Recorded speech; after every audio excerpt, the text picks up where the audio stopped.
Hello everybody and welcome back to Analog Vernacular. As you guys know, I am very, very excited for Baldur's Gate 3, which is going to be coming out from Larian Studios on August 3rd. And the company that develops it, Larian, have just put out what they call the Panel from Hell. They've been doing these during early access for years now, ever since they started it. And I definitely kept up with it for like the first year and stuff. But now that we're here at release, they have one last one before the release date. And they're calling this one the Release Showcase. So what I wanted to do is I wanted to sort of like catch up, and I need to basically see what's changed. So I don't know if this is going to give me a full rundown of everything that's changed over the year since early access, but it is going to give us a very, very in-depth look at what we're going to be getting from this game. And if you don't know, Larian Studios makes the best CRPGs out there. It's an undisputable fact. If you've never played Divinity Original Sin 2, I highly recommend it. You don't have to have played the first one to get into the second one, and I think that the second one is their magnum opus so far. Now, Baldur's Gate 3 may take that spot. We'll have to see. But if you don't know, Baldur's Gate 3 is based off of D&D rule sets, so this is a D&D licensed video game, and they are using the 5th edition rule set. So just a little bit of information there for you. But I think that this is like a nearly 3-hour showcase, so there's a lot here to react to. So let's get into it. So here we are, and I'm excited. I don't know about all of you, but I have no idea what to expect from this. Right, so it's just a few spells that didn't make it. How can you forget a bunch of spells in the last update? They fell out. It's a big list. Literally, out of a picture, they just didn't make it. What did you forget? Shields. What else? See invisibility, arcane lock. Arcane lock? No. The guy in the armor, his name is Sven, and he's the director of the game. I think he actually might be the like CEO of the company or something. Don't quote me on that, but he seems like a really, really nice person. Right.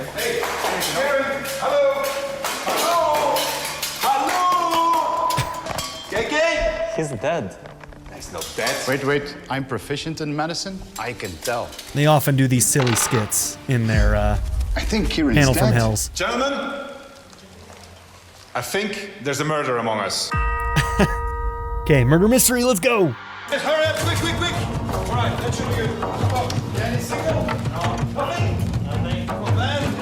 Okay, anyway, I think we're safe.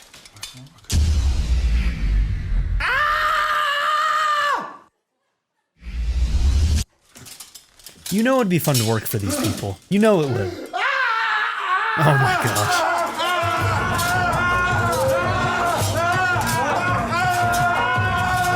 And they're great actors too. I knew it! It was you! Me? Yes! It was him! How can it be me? I don't know, but we gotta go. It's Battle from Hell time. Now? Yeah. He's a producer. He can fix himself. Come, we gotta go. He's a producer, he can fix himself. It's time. It's Battle from Hell time. It's fine. I'll be right over. I'll just indeed, like, you know, put my this back gosh. in. Like What this, even is that? and then cover it up with this. And I'll be all right. Brutal, okay.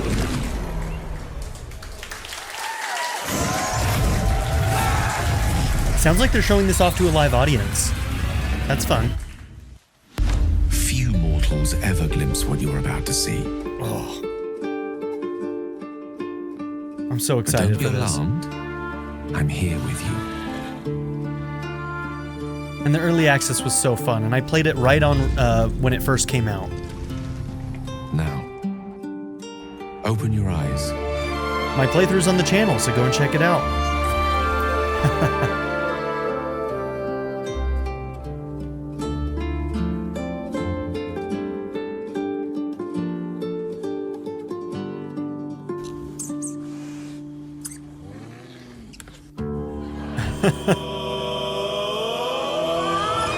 Master, you are the chosen one. Now, I don't have a lot of history with Baldur's Gate 1 or 2, but I've played Larian Studios, Divinity series, both 1 and 2. Hello, everybody, and This is gonna be a good welcome game. to panel from hell number 8. The last panel from hell that we'll ever do for Baldur's Gate 3, because the game is about to be released in less than a month from now on August 3rd. We know we surprised you all with our early announcement of the earlier release date, something we've never done in our careers. But then again, the game was already actually delayed, and we just moved it a little bit earlier. Why did we move it earlier? Thank you, It Sven. is because we disconnected the release of our console versions from our PC version, and that allows us to release the PC version a little bit earlier. To get all the practicalities out of the way, what does that mean? That means that the game is coming to everybody on early access 4 weeks earlier instead of the 3 days that we said initially. You're going to get early it on access, so August I've got 3rd. that. You will be able to play all of Baldur's Gate 3 and have an incredible adventure. It's going to come on 6th of September to PS5 and then other platforms, which we actually haven't officially announced, and therefore I will not announce officially right now, are going to be later when we are finished with the optimizations. We're working hard on them. We wanted to sim ship, didn't work out. Shit happens. It is what it is. This is development. You know, that's what I love about these guys is like you know that you can believe them. They're very, very real. Sven is just a real guy. He just says it how it is. And he's like, look, we did our best. Shit happens. Xbox isn't going to be ready yet. And we're going to make sure that it's good when it comes out. And you know what? I respect them for that. They've been working on this early access for so long. I was early access from day one, literally day one. And I played through that entire first act of the game. There's probably 3 or 4 acts in the entire game. And I only got to taste a little bit of it. And it's changed so much and evolved so much over the years that it may be mostly unrecognizable to me. So who knows? Who knows? But these guys are real. When they say something, you can believe them. It's one of the things, like, as of now, Larian is one of the most trustworthy studios out there, you know? But speaking of development, this has been a development of 6 years for our entire team. We have many of our team sitting in the audience today. They are incredibly proud and can be incredibly proud of what they have accomplished. And my job here today is to guide you through a journey of what Baldur's Gate 3 is. I can only show you a very small slice of this enormous game that has so much content, that has so much permutations, and that respects your identity so much, that tries to offer you so much consequence to the choices that you're going to be making. I'm going to be joined by a whole bunch of people here. But before I do that, we are going to talk a little bit about the Digital Deluxe Edition, because I forgot that one. The Digital Deluxe Edition is coming to everybody who bought the game in early access. So you're going to get all of that content for free. No way. You're going to have to buy anything. You're going to get the Digital Bard Song Pack, the exclusive dice, Treasures from Rivalen, Adventurer's Pouch, and a bunch of bonus digital content, all for free, because you supported us so much during early access. And we cannot thank you enough. This game would not have been possible the way that it is now if it wouldn't have been 3 years in early access. And actually, I don't know if you've been counting, but last Sunday it was 1,000 days in early access, which is a very long time. It took us a long time to finish it. There was obviously a few accidents in the universe around us that didn't help in this, but we are now at the end of the journey, and we are very, very proud. I'm glad they took as long as they needed. We're going to be joined by a bunch of people. I'm going to kick off with a video which is going to talk about character creation, and then we will have a chat about the stuff that you saw. There's a lot of new things for you to discover. So let's get started with this character creation video. Okay, sounds like we got the deluxe edition. Every choice that you make in character creation has an influence on the way the story will play later. Before you even start the game is ready to react to you based upon the character that you have created. First and foremost, my playthrough on this series, my playthrough of the early access, you can actually go and find it. Just go into my playlist and find Baldur's Gate 3 early access. Was a tiefling. I can't remember what class I played. I think it was like warrior or something.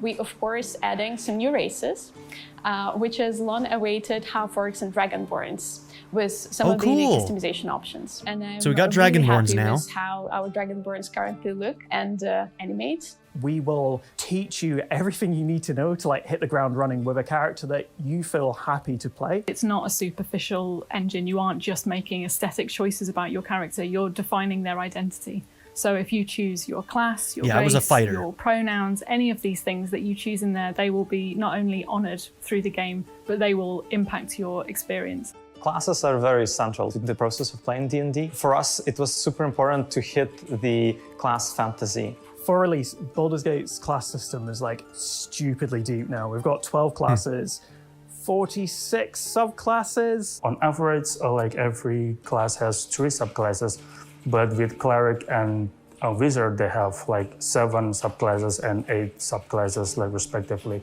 And also you can mix and match them, like for all of them. Like multi-classing is a feature in our game. Within that, we've tried our best to like include as Okay, much multi-classing. I heard that was going to make it in. Possible. I think we've got something like over 600 spells and actions available to the player, so that's crazy. You're never going to be short for options. One thing we wanted to make sure was that every class and subclass has a toolkit. They feel like they're not being shortchanged on at all. One of the brilliant things about this game is that when you make a choice about your class, it isn't purely a gameplay choice. It won't just affect combat, but it will actually affect the dialogues. For example, I know with the Warlock class, we've done a lot of work to develop how that will interact with dialogue choices. So you now have the option to call on your patron to get some insight, some advice in situations that might lend you an advantage. Very Probably cool. the best example of... And your patron would probably be decided by your subclass, right? You choose a subclass that picks a patron for you. I wonder what those patrons are going to be like. That could be a lot of fun. Of how your class can impact the storyline is that every druid character or characters with animal-speaking spells can talk to every animal in the game. There are dozens and dozens of animal-based conversations and quest lines that you just wouldn't be able to access if you weren't playing as that. Shit, am I going to have to play a druid now? So in Divinity Original Sin 2, it wasn't based on D&D, but they did have Speak to Animals as a class option in one of those, and it was one of the best things about that game. Like, I don't think I'll ever do a playthrough where I don't have that ability, because it was so good to be able to talk to all the animals and stuff. That class. If you're a barbarian, your whole skill set lends itself to being loud and just using force. What class you've picked will change how you experience the game throughout. All right, so for surprise number 1 of the night, we have completely revamped character creator. We're going to chat a little bit with Elena, who's our lead character artist, with Adam, one of our lead writers, well, the lead writer actually, Crystal, associate lead writer, and Nick, who is our lead systems designer. So we'll start with you, Nick. No, we'll start with you, Elena. We are going to start making a custom character. We're going to have a look at all of the new options that are there, and at the same time, we're going to explore the new character creation screen. Let's start with the elf, I believe. Yeah, so here you can see our beautiful racial lineup. And some of you already has spotted some new races, which we're gonna dive into. Yeah. But maybe before that, we can also show you what we added. So let's do maybe like for each race, let's show one new I think Gnome is new. Gnome, Dragonborn, the Orc, Half-Orc. On elves, if you would start. Those are all new, I think. So for elves, I want to show you our kind of skin customization options. So we added maturity, which is a slider, which can make you a bit older. We have freckles and freckles intensity, so you can really be unique in your look. And we, of course, have vitiligo pigmentation. All right, cool. All right, let's move on. Let's have a look at the next one. All right. Tieflings. Tieflings, yeah. Oh, I love tieflings, man. Some of you might... My home game is also I'm playing a tiefling. Might have guessed, but we've added horn customization. Well, you already could customize how your horns look, but now you can customize your horn color and even your horn tip color. All right. Shall we get this purple? Yeah. All right. I like the purple horn. Yeah. All right. Coolest. All right, let's move onwards. Okay. Drow character. So for Drow character, we can show you some of the scarring options that we have. And not only we added some additional customization option, but as you can see now, you can actually see what you customize. Okay. So there are some beautiful icons. All right. Excellent. All right, let's move forward. Right, humans. So what we want to showcase for humans is actually more hair options.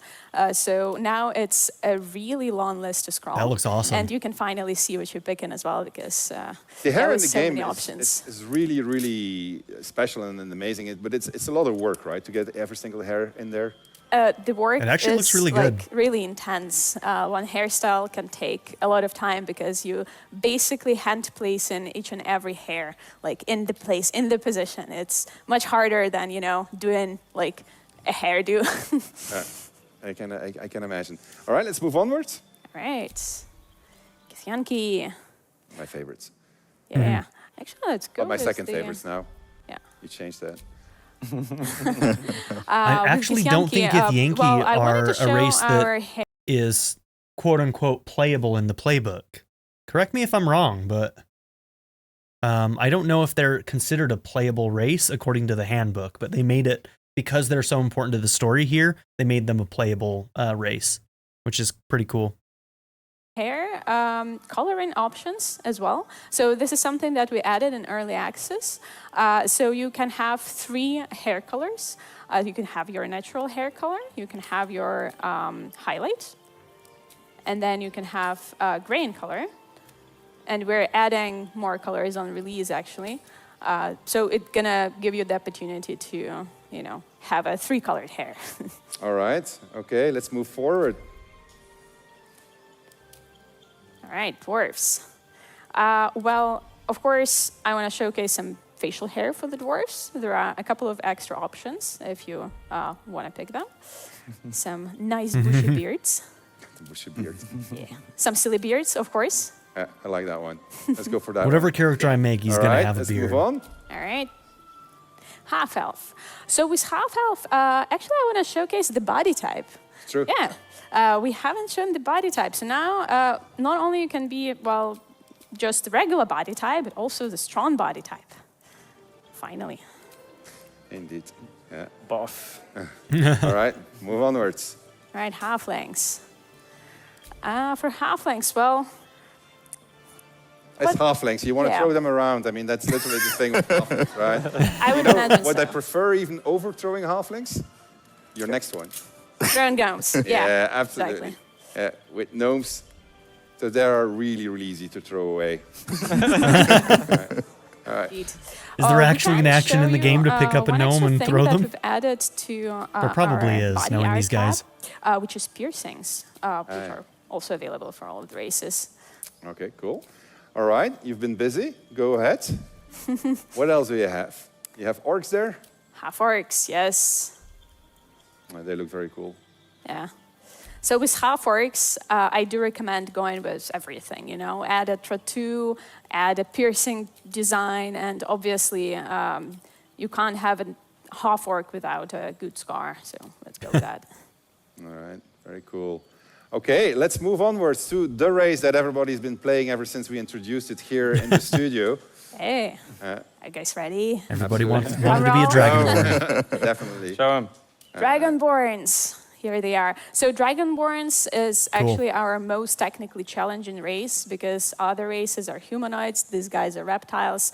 Took insane amount of efforts to get them right, to make their scales perfect, to color them. Like it's been truly a journey. Yeah, I believe it. Making these guys. Very long one, but they look fantastic. You can't really fall back onto like normal like facial structures and stuff too. So they had to model completely new heads for all of these. That's kind of crazy. And look at that, all those horn options. Like you can customize a lot about your dragon heads, right? Yeah, there are a couple of attachments you can pick from, and all of the attachments work on all of the heads. And of course, there is a skin color, which, we added a bunch of very exciting options for you guys. That looks really metallic good. Skin colors, like kind of duochrome skin colors. But what we added on top of that is for a white dragonborns, we added pearlescence effect. I can't even pronounce it, but I love it. It's really, really cool. Adds like this special sheen to you. All right. Makes you especially cool. All right. And can you switch genders? Yes. See. Okay, cool. Can you zoom in? All right. They're so cool. I mean, I've been playing with Dragonborn. They are really cool. I was a Shadow Monk Dragonborn today. It was really, really cool. All right. Something we forgot to mention, there is a heterochromia now. So your eyes could be a different color. Another word I can't pronounce. All right. And well, for one subclass, we also added like a special kind of like touch for Dragonborns, because you might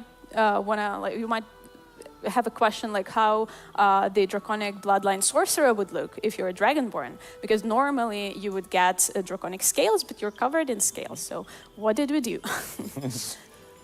So for that, Sorcerer. So we added a special bloodline pattern that also changes color, depending on your ancestry. Oh, that's really cool. So you can truly be like a duochrome Dragonborn, and then you can throw in a Draconic Bloodline pattern and like be, the prettiest member of your party. It's absolutely amazing. Yeah, one of my friends is playing a Dragonborn in our home game. Fantastic. Merits a round of applause, ladies and gentlemen. It's really, really good. I think he actually is using this subclass too. I could be wrong about that though. I should ask him. All right, so our team outdid itself. Can't be trumped anymore unless Systems team has something up their sleeves. Jumping to Nick. Nick, thanks. Maybe let's start with it.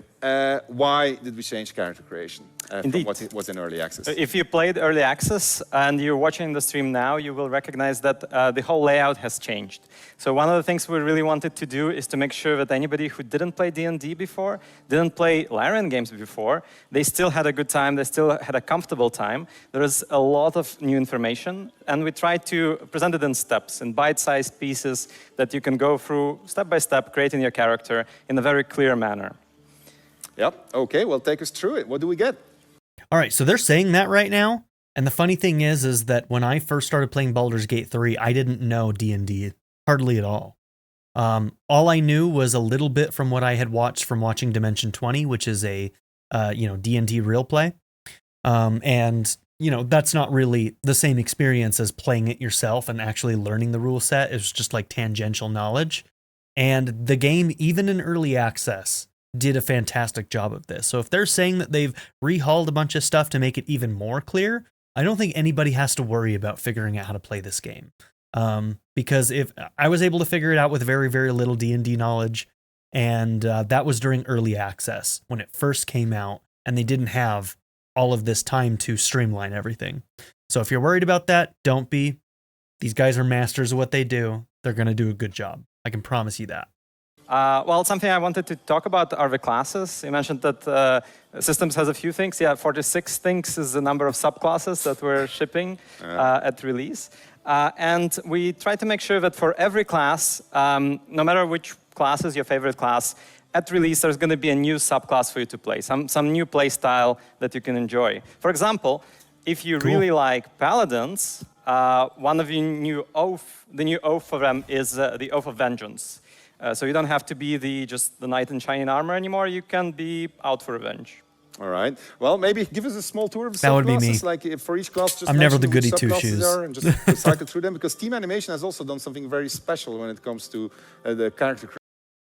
Just to illustrate this, in my home game, nobody else wanted to be a cleric, so I was like, all right, fine, I'll be the cleric. But I refused to have like a god.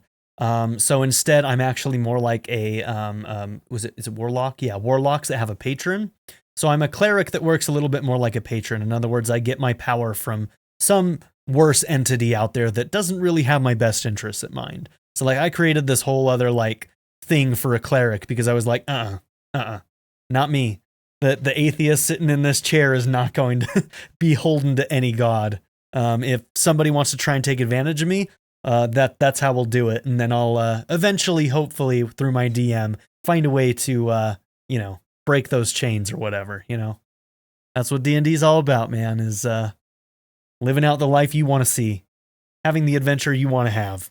That's the spirit of D&D. So homebrewed that a little bit, but I was not going to play a traditional cleric. Creation. So if you take a bard, for instance. Yes, the classes now introduce themselves very nicely. We're trying to really get you into the fantasy of a class and communicate what the class is, even without the text on the screen. Just by looking at it, you understand what the druid is going to be about in nature, right? All right. So which subclasses are you most excited about? I'm most excited about the subclass that is not in character creation. It's going to come a little bit later, but it's a Gloomstalker Ranger. It's a sneaky, shooty type that I'm really enjoying playing, actually. All right. So it's coming later because that's per the Dungeons & Dragons rules, so yes, you don't indeed. get to pick everything at the beginning of the game. Yes, yes. So some classes get their subclass at level 2 or level 3. Yeah, okay, but they're all present. So 48 classes is really a lot to choose from.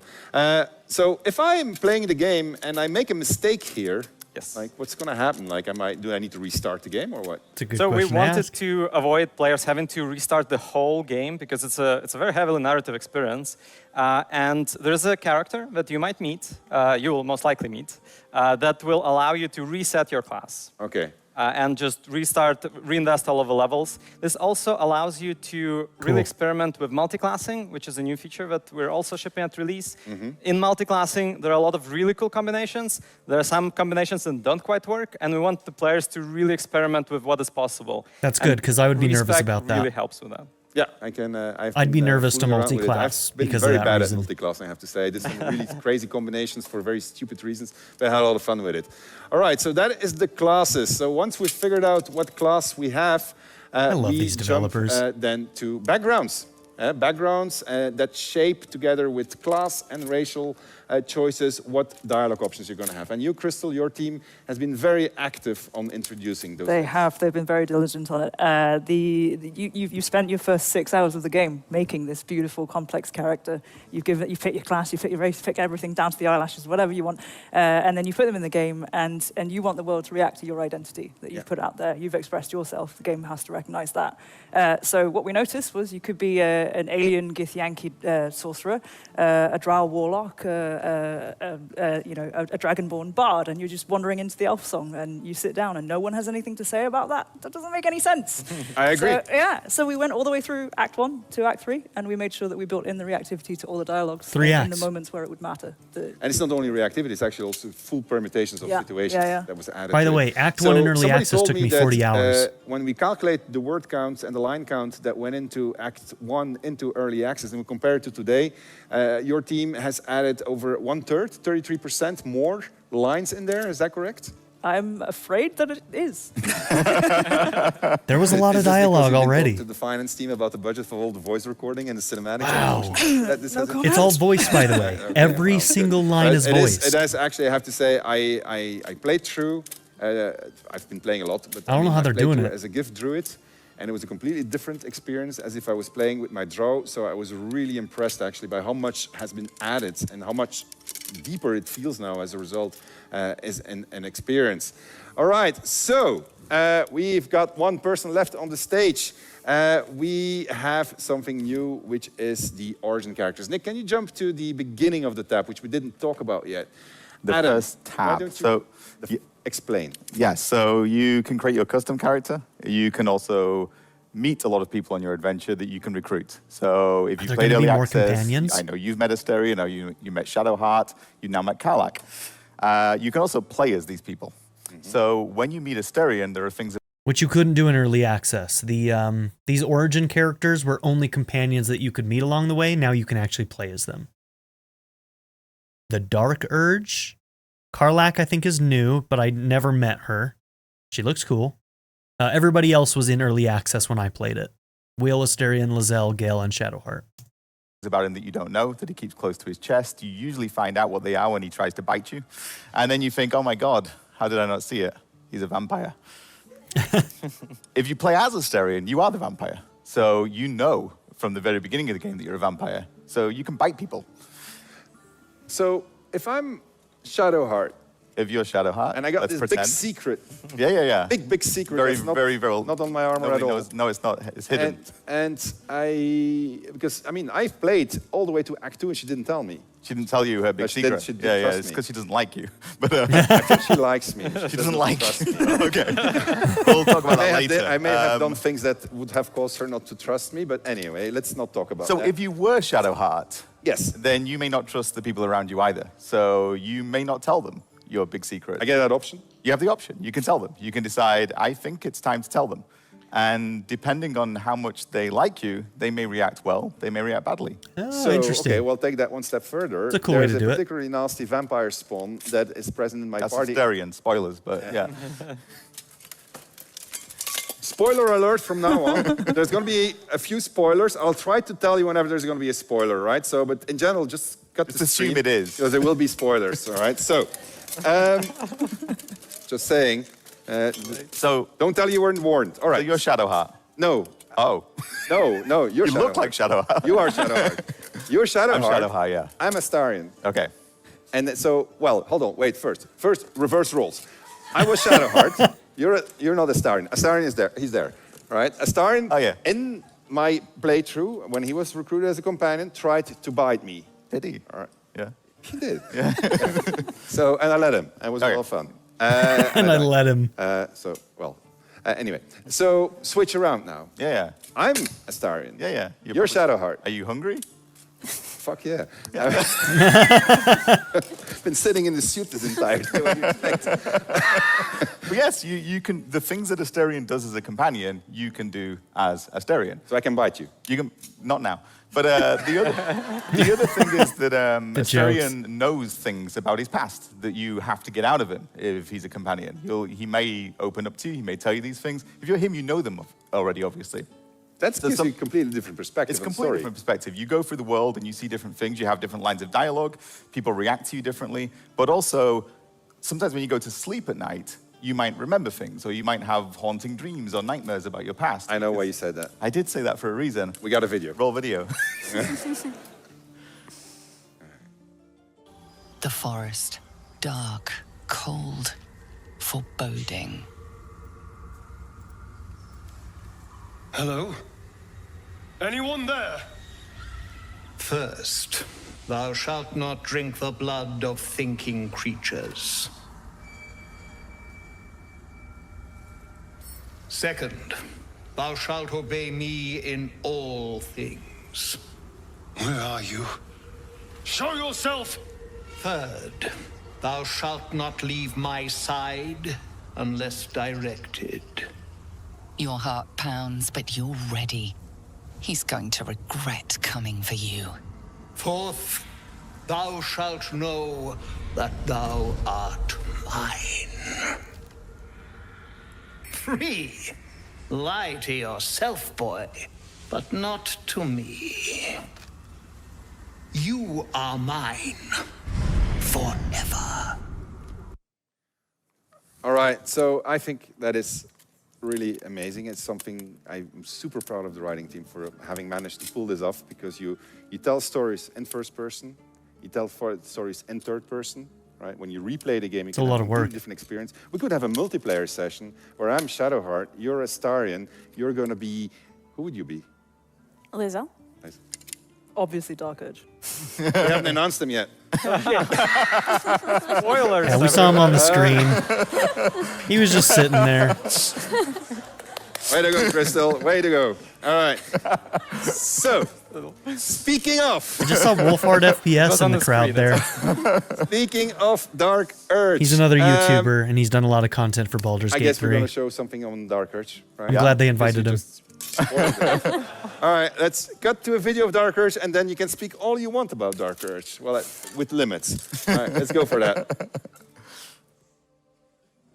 The Dark Urge is a fully customizable Origin avatar character. You can play as whatever species, class, build, appearance, gender that you would like to, and still have the character's origin story working on top of that. It's an avatar-only character, so it means it's just a character that you can play as, and you don't know what this character is. This character is someone who's waking up, and the only feelings that they have are the bile of their liver, the gushing of their blood in their ruined body, telling them you're going to kill and kill again. The Dark Urge, in a lot of ways, is a dark counterpoint to the main storyline. Play with the concept of why are we always so compelled to do terrible things in video games in the first place? For my first full playthrough at launch, I think I would probably play the Dark Urge. I'm a little bit scared to see what I would learn about myself, but I think that's part of the fun of it. That does sound fun.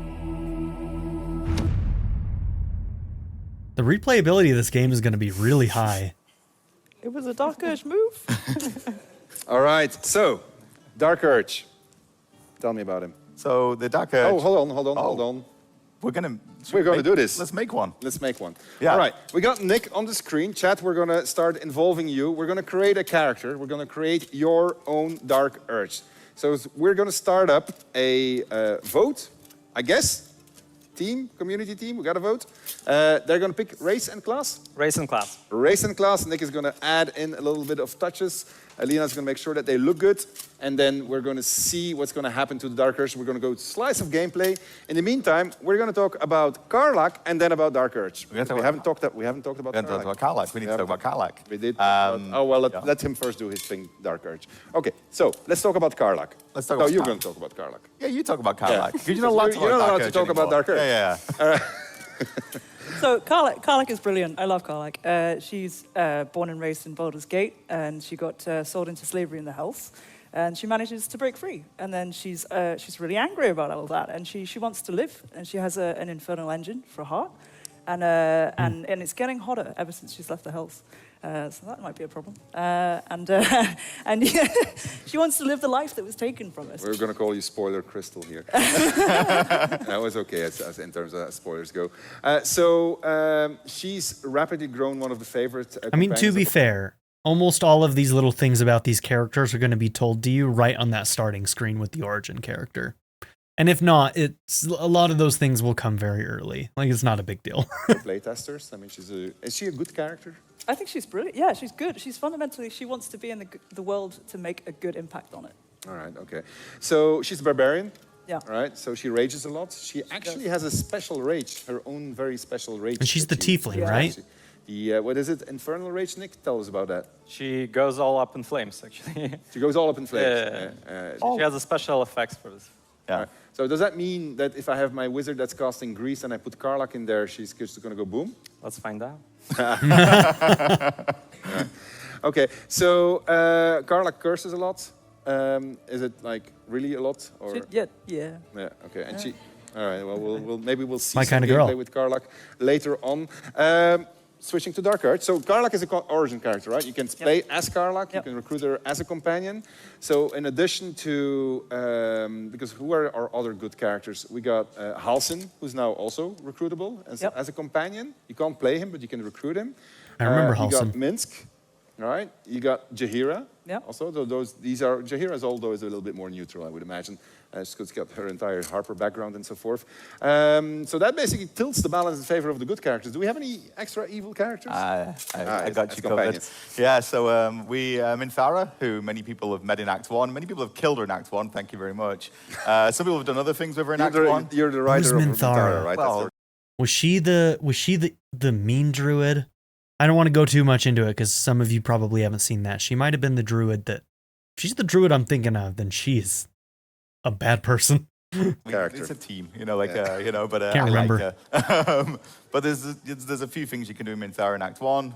Most people choose the killing option. If you don't choose that, then you have to kill a whole lot of other people because she's not a very nice person. If you do that, then we decided that you deserve a reward. And in Act 2, you will be able to find Minthara and recruit her into the party. And that's actually going to put you on a different permutation than the permutation you may have been on. Very different. Yeah, very indeed, different. Yeah. I love that moment. I think it's really, really cool. I really like the question that she asks also. Yeah. We won't say that we will not talk about the question. All right, so Minthara, Halsin, Karlach, Jaheira, they want to so badly. Minsk. These are all characters that were not in early access, Dark Urge, obviously. So these are all characters that players haven't had the chance to experience yet.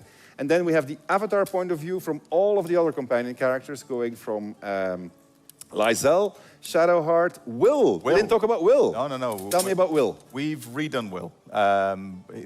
Pretty much every line of dialogue's been rewritten. We changed his story a lot. Will was a character I never got to know in the original game because when I first started playing it, I did something that bugged him out, and he literally got stuck in one location on the map and wouldn't interact or do anything with my characters. So he wouldn't go and hit a flag that he needed to hit for me to be able to recruit him. So I never got to use Will. We realized with Will that he had this incredibly compelling story. We weren't telling it as well as we could have done. So we did it again because that's what we do. Respect. He goes in different directions much earlier in the game. Traditionally, with RPGs, people will tell you, oh, this character can go down 2 different paths. They do it as late as possible, because then there's less permutation. We did it at the beginning. Oh, my God. Will's a very complicated man.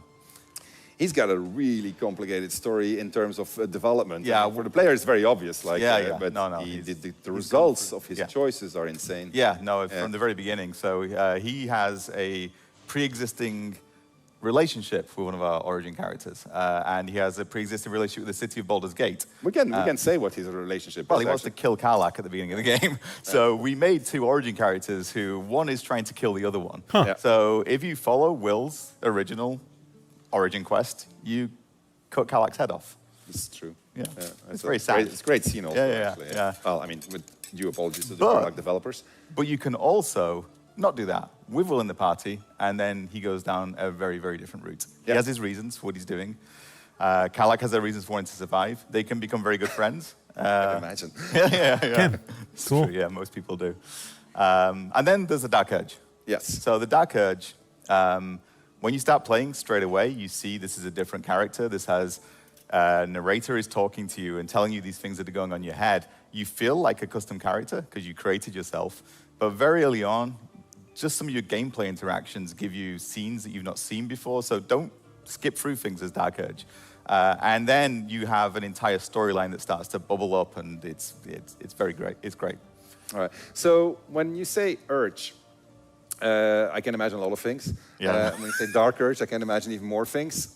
So this particular character has an urge that is making them do things, but they can also resist it, right? They can resist it. So we all sometimes have dark thoughts. We all sometimes have impulses that we think, oh God, I shouldn't, and maybe I should. And as a Dark Urge, you can or you can't. But sometimes it's going to be very difficult to resist. Yeah. Sometimes you're going to say, this is really good fun. I'm going to lean into this. So I saw chat saying the murder hobo. It's not quite that simple, but it can be. You can play a murder hobo as anybody. Astarion can be a murder hobo. Shadowheart can. The Dark Urge is compelled. There are things inside the Dark Urge that are telling them, do bad things. Yeah. It goes to places that I think we did a great job. I mean, I agree. Yeah, it runs through the entire story. Yeah, no, I agree. I think it's rapidly grown to be a favorite character. I might have to play this more than and once. Importantly, it can be a villainous character like anybody else in the game. Any of these people can be villains. They can become heroes. The Dark Urge can as well. Yeah. Okay, that's good to know. Quite an interesting. I was thinking, okay, he's going to be an evil path. All right, Nick, are you kidding me? The chat has spoken. It's a white dragonborn and it's a monk. And it's a monk. It's all the new stuff. Yes. All the new stuff. Makes a lot of sense. Chat, I've read the big surprise. We love you. Thank you, chat. All right. Okay, right. You're going to show us a small slice of Dark Urge because we don't want to spoil it for players. Tiny. Right? So really small, but this is at the beginning of the game, so it is a spoiler, but it's so at the beginning of the game that I think it's not that much of a spoiler. All right, go ahead. Indeed. So I'm exploring the crash site. You've probably seen it in early God, I love Shadowheart, though. And she's so fine. She's so mean to you, though, in this game. Shadowheart, and I've come across some goblin corpses, so of course I'm going to loot them. I can't help but love her. So let's loot them. Even when she's calling me a shithead or whatever she's doing. I take it. She can be so mean. A pungent corpse. Since you awoke on the ship, your mind has been cold and empty, but something stirs. With your hands close to this body, you know nothing of why, but find a half smile flittering across your face. Let the grin fall across your face or push the smile away. Are we fighting it, Sven? We are not fighting it. Never. And then an Look, intelligence I'm a check. lizard, right? So I can't even stop smiling. It's just... This feels like home. There's something unknown and unspeakable deep within your heart. All right. All right. All right, spooky. Having some dark urges here. Let's move on. Let's move on. And here's another little thing that is a bit different from early access. This little portal. Why don't we click on it? You approach the sigil on the stone. Magic glitters and swirls from it erratically, as if malfunctioning. It looks slightly dangerous. Oh, dangerous. Yeah, I'm definitely touching it.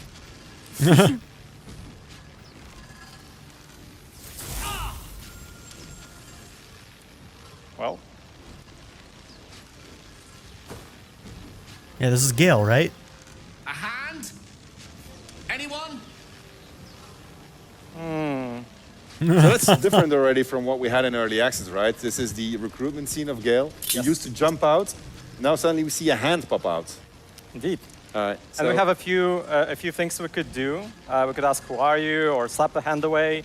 But the unique thing for Dark Urge is to fantasize about hacking off the hand. You're only thinking about it. Hold right on, give me 2 seconds. I'm just checking what chat is doing. I can see what you're doing, chat. I see a lot of I've ones, never seen chat. so many ones in my life. I am not disappointed in chat. It's like binary no, code. it's all ones. All right, okay. So. Someone has slapped it. But all right. Right, so what bad can just thinking about it do, right?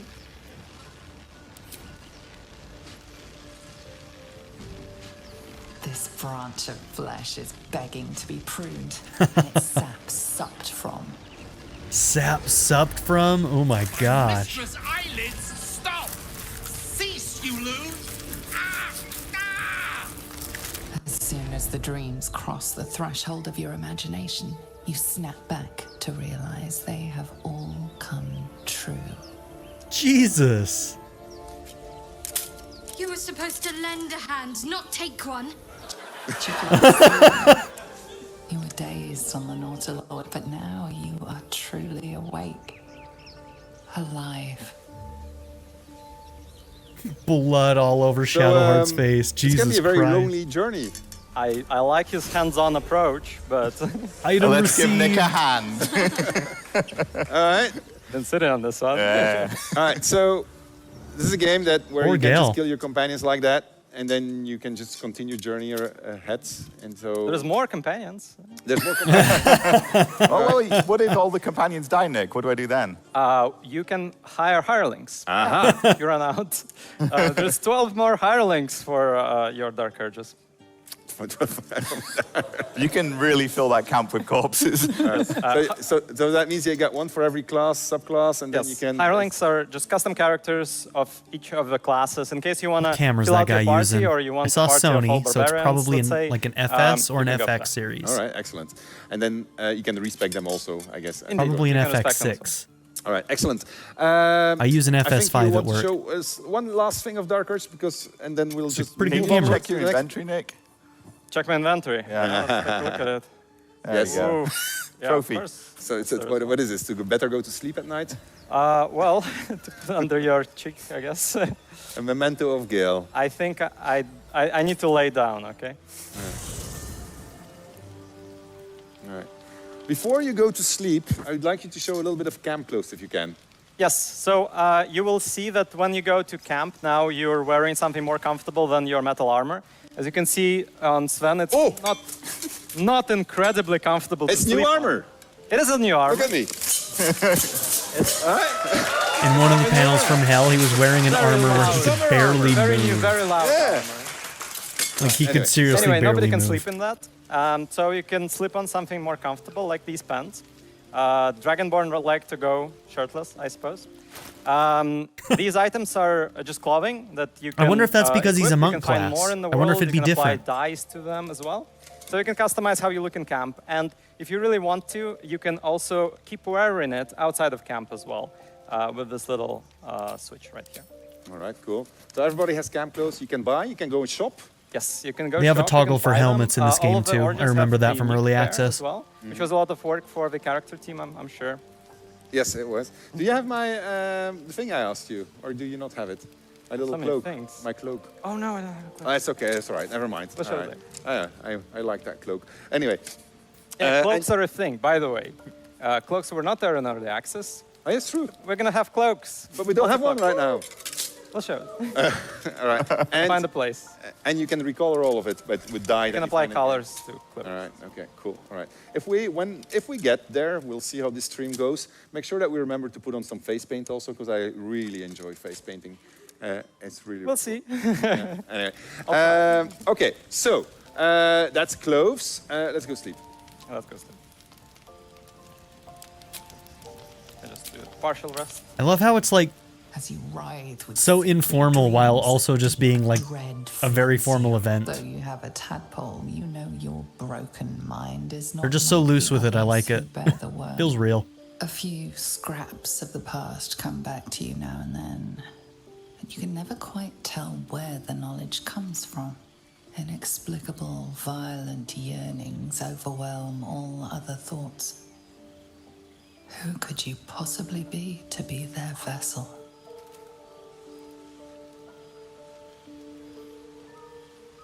All right.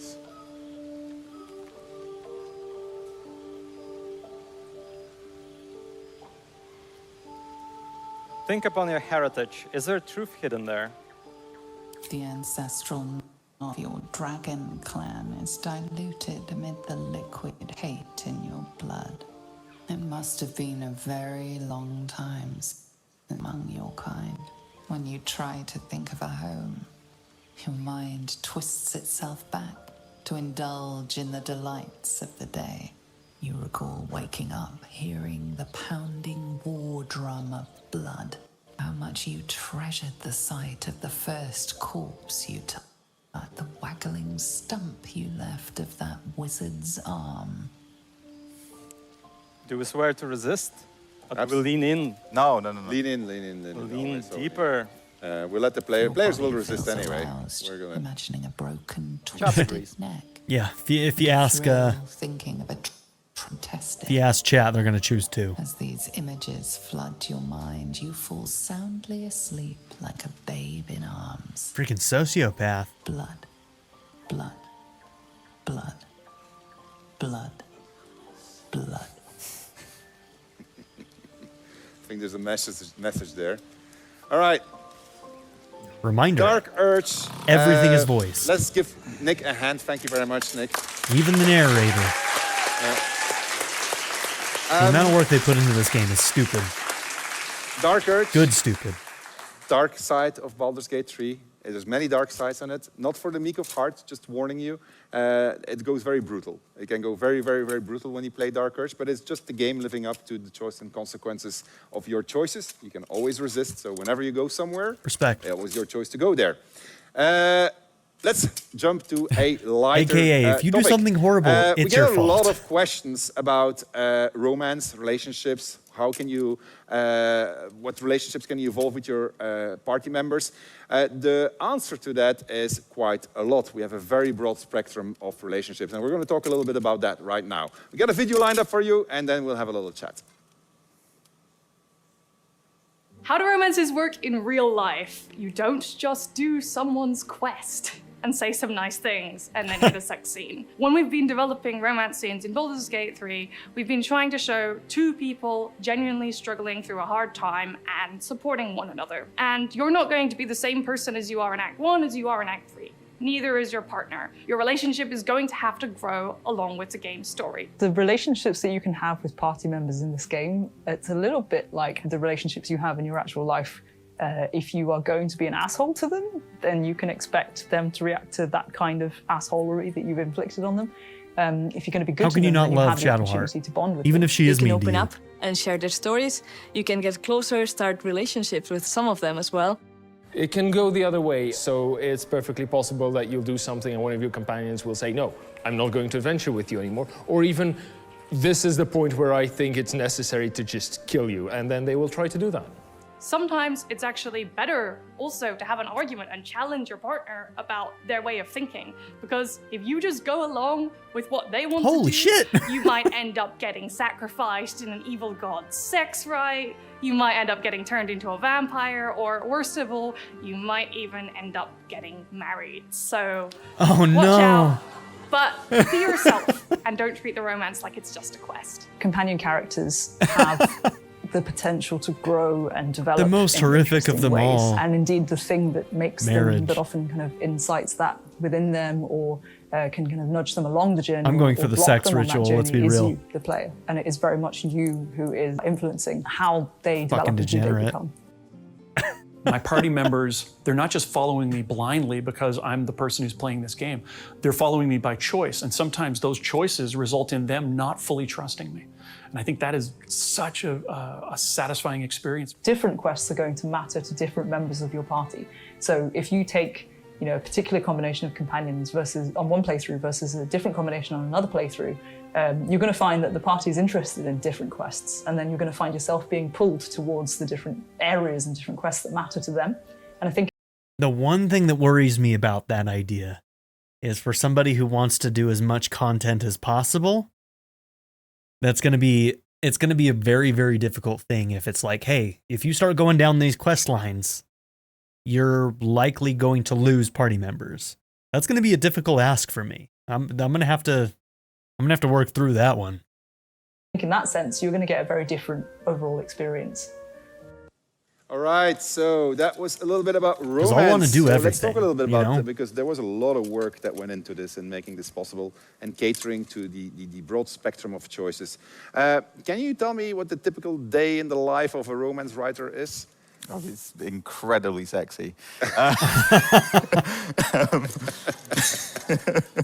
So people say, write what you know. We couldn't, because we went to places that we can't go to in real life. So some of the places you can go to. So in Shadowheart, in early access even, you can start to romance Shadowheart. She'll get tipsy with you, she'll get drunk, she starts to open up to you. That's often how my romances start.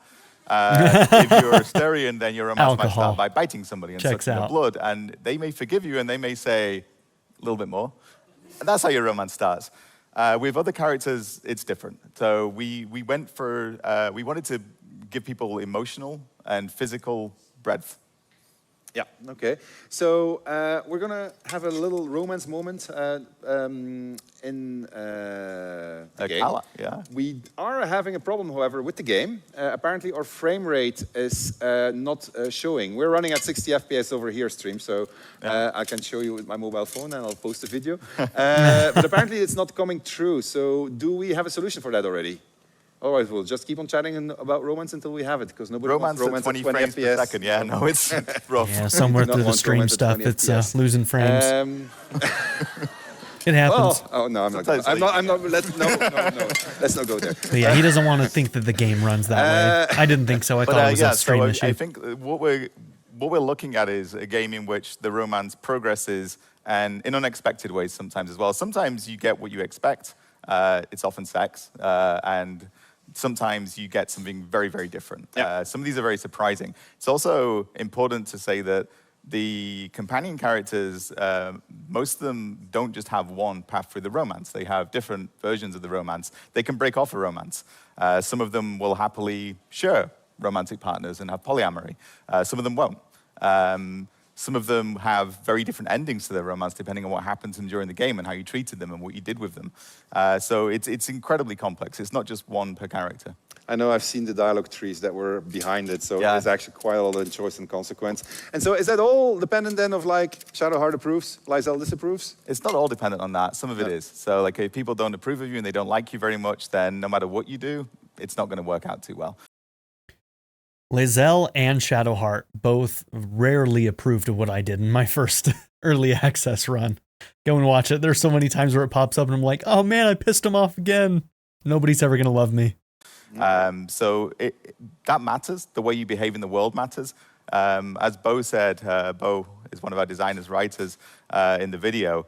It's not do my quest for me and then I will have a romance with you. It's more complex than that. So if they approve of the things that you're doing, they'll start to trust you more and more. And then if you decide to pursue a romance with them, it might work out. And probably a hidden bar too. Sometimes they initiate it. Okay, all right. Okay, good. I can see people working on the computers, so we're just going to give them a little bit more time so we can actually stream properly again. Crystal, you've worked on a lot of permutations in the game. You specifically have spent the last, 6 months of your life on the ending? Pretty much, yep. Something like that, right? So you, in the ending, in the permutations that you're catering for, how is romance accounted for? Is that something that you look at, or? Yeah, it's something you have to look at, because if you didn't, it would feel really weird, right? If you have this really deep bond with a companion character and you get to this point where you have to make a key decision about how you want your story to end, what they think is going to matter to you. So those moments have to be factored in, and it means that in one of our final dialogues, we have 1,900 lines, and you will see 30 seconds to 2 minutes of that. Wow. And get a sense of what. So a question I got a lot. There's so many We've done permutations. a lot of interviews in the last couple of days presenting the game to press and then to creators. The question we got a lot is doesn't it bother you that people don't see 99% of your content? No, Because they'll see their story, the one that they played that was true to the choices that they made all the way through, and if they really enjoyed it, they'll replay it, and then they'll try different things, and I think that'll be great. All right, well, yeah, that's very true. So one last question on this. I think the tech problems are solved. Is that correct? Are there tech? All right, they think so, so we'll find out. Cross my fingers for him. I can be good. As somebody who also, like, I run streams at my job. Like, that's one of the things that I do is I run live streams. And yeah, shit like that can be stressful. I don't have a team either. It's like pretty much just me. I've got 3 videographers and me, so. I can be evil. Can I be evil in romance? Even if well. Oh, yes. Adam can. All right. Come on. But that's going to be very different because I'll have companions that'll leave me when I'm evil. Well, maybe, yeah. Sometimes you can convince them to stay. You'll be surprised what you can get away with. Hey, if it's all based off of dice rolls, you can be abusive. Yeah, no, all at the roll of the dice, right? Sometimes Sounds it's the roll terrible. of the dice, yeah. Well, romance sometimes is as well. No, the things that you can get away with and you can persuade people to do is pretty incredible. You have can be a characters in monster. this game that when you first meet them, you think, well, they're very sweet and nice, and there's no way in hell they'll follow me into the darkness. And if you play your cards right, they will follow you into the darkness, and then they will do terrible things in the darkness. All right, okay, good. Damn. We've got the frame rate problem solved, I hope. So let's jump to the game. Crystal, you're going to give us a small stroll. Where are we? In the lower city? Yep. All right, and so we're going to have Karlak is currently your partner. And so you're going to have a little stroll down the streets and go find some of your friends over there, or at least Karlak's friends. Yeah, so we've just entered basically at the beginning of the lower city. I see a little small person over there selling newspapers. Let's go check him out. Didn't quite get it fixed, did they? That's okay. Hello? Does anyone want to buy a Gazette? Not the best one, but I'll take a... Thank you. All right. I'm hearing that we still have the FPS problem. Okay. All right. We're going to hold on to it. We'll hold on to it and we'll do it maybe later. We're going to jump to a backup solution, which is going to be romance of a completely different degree than what we planned on showing right now. We can go to tech. Yeah, let's go to tech. Damn. I always feel bad when stuff like that happens. All right. Okay. So maybe this is why it ended up being really long, as they had those technical issues. Okay, looks like I can jump ahead a little bit.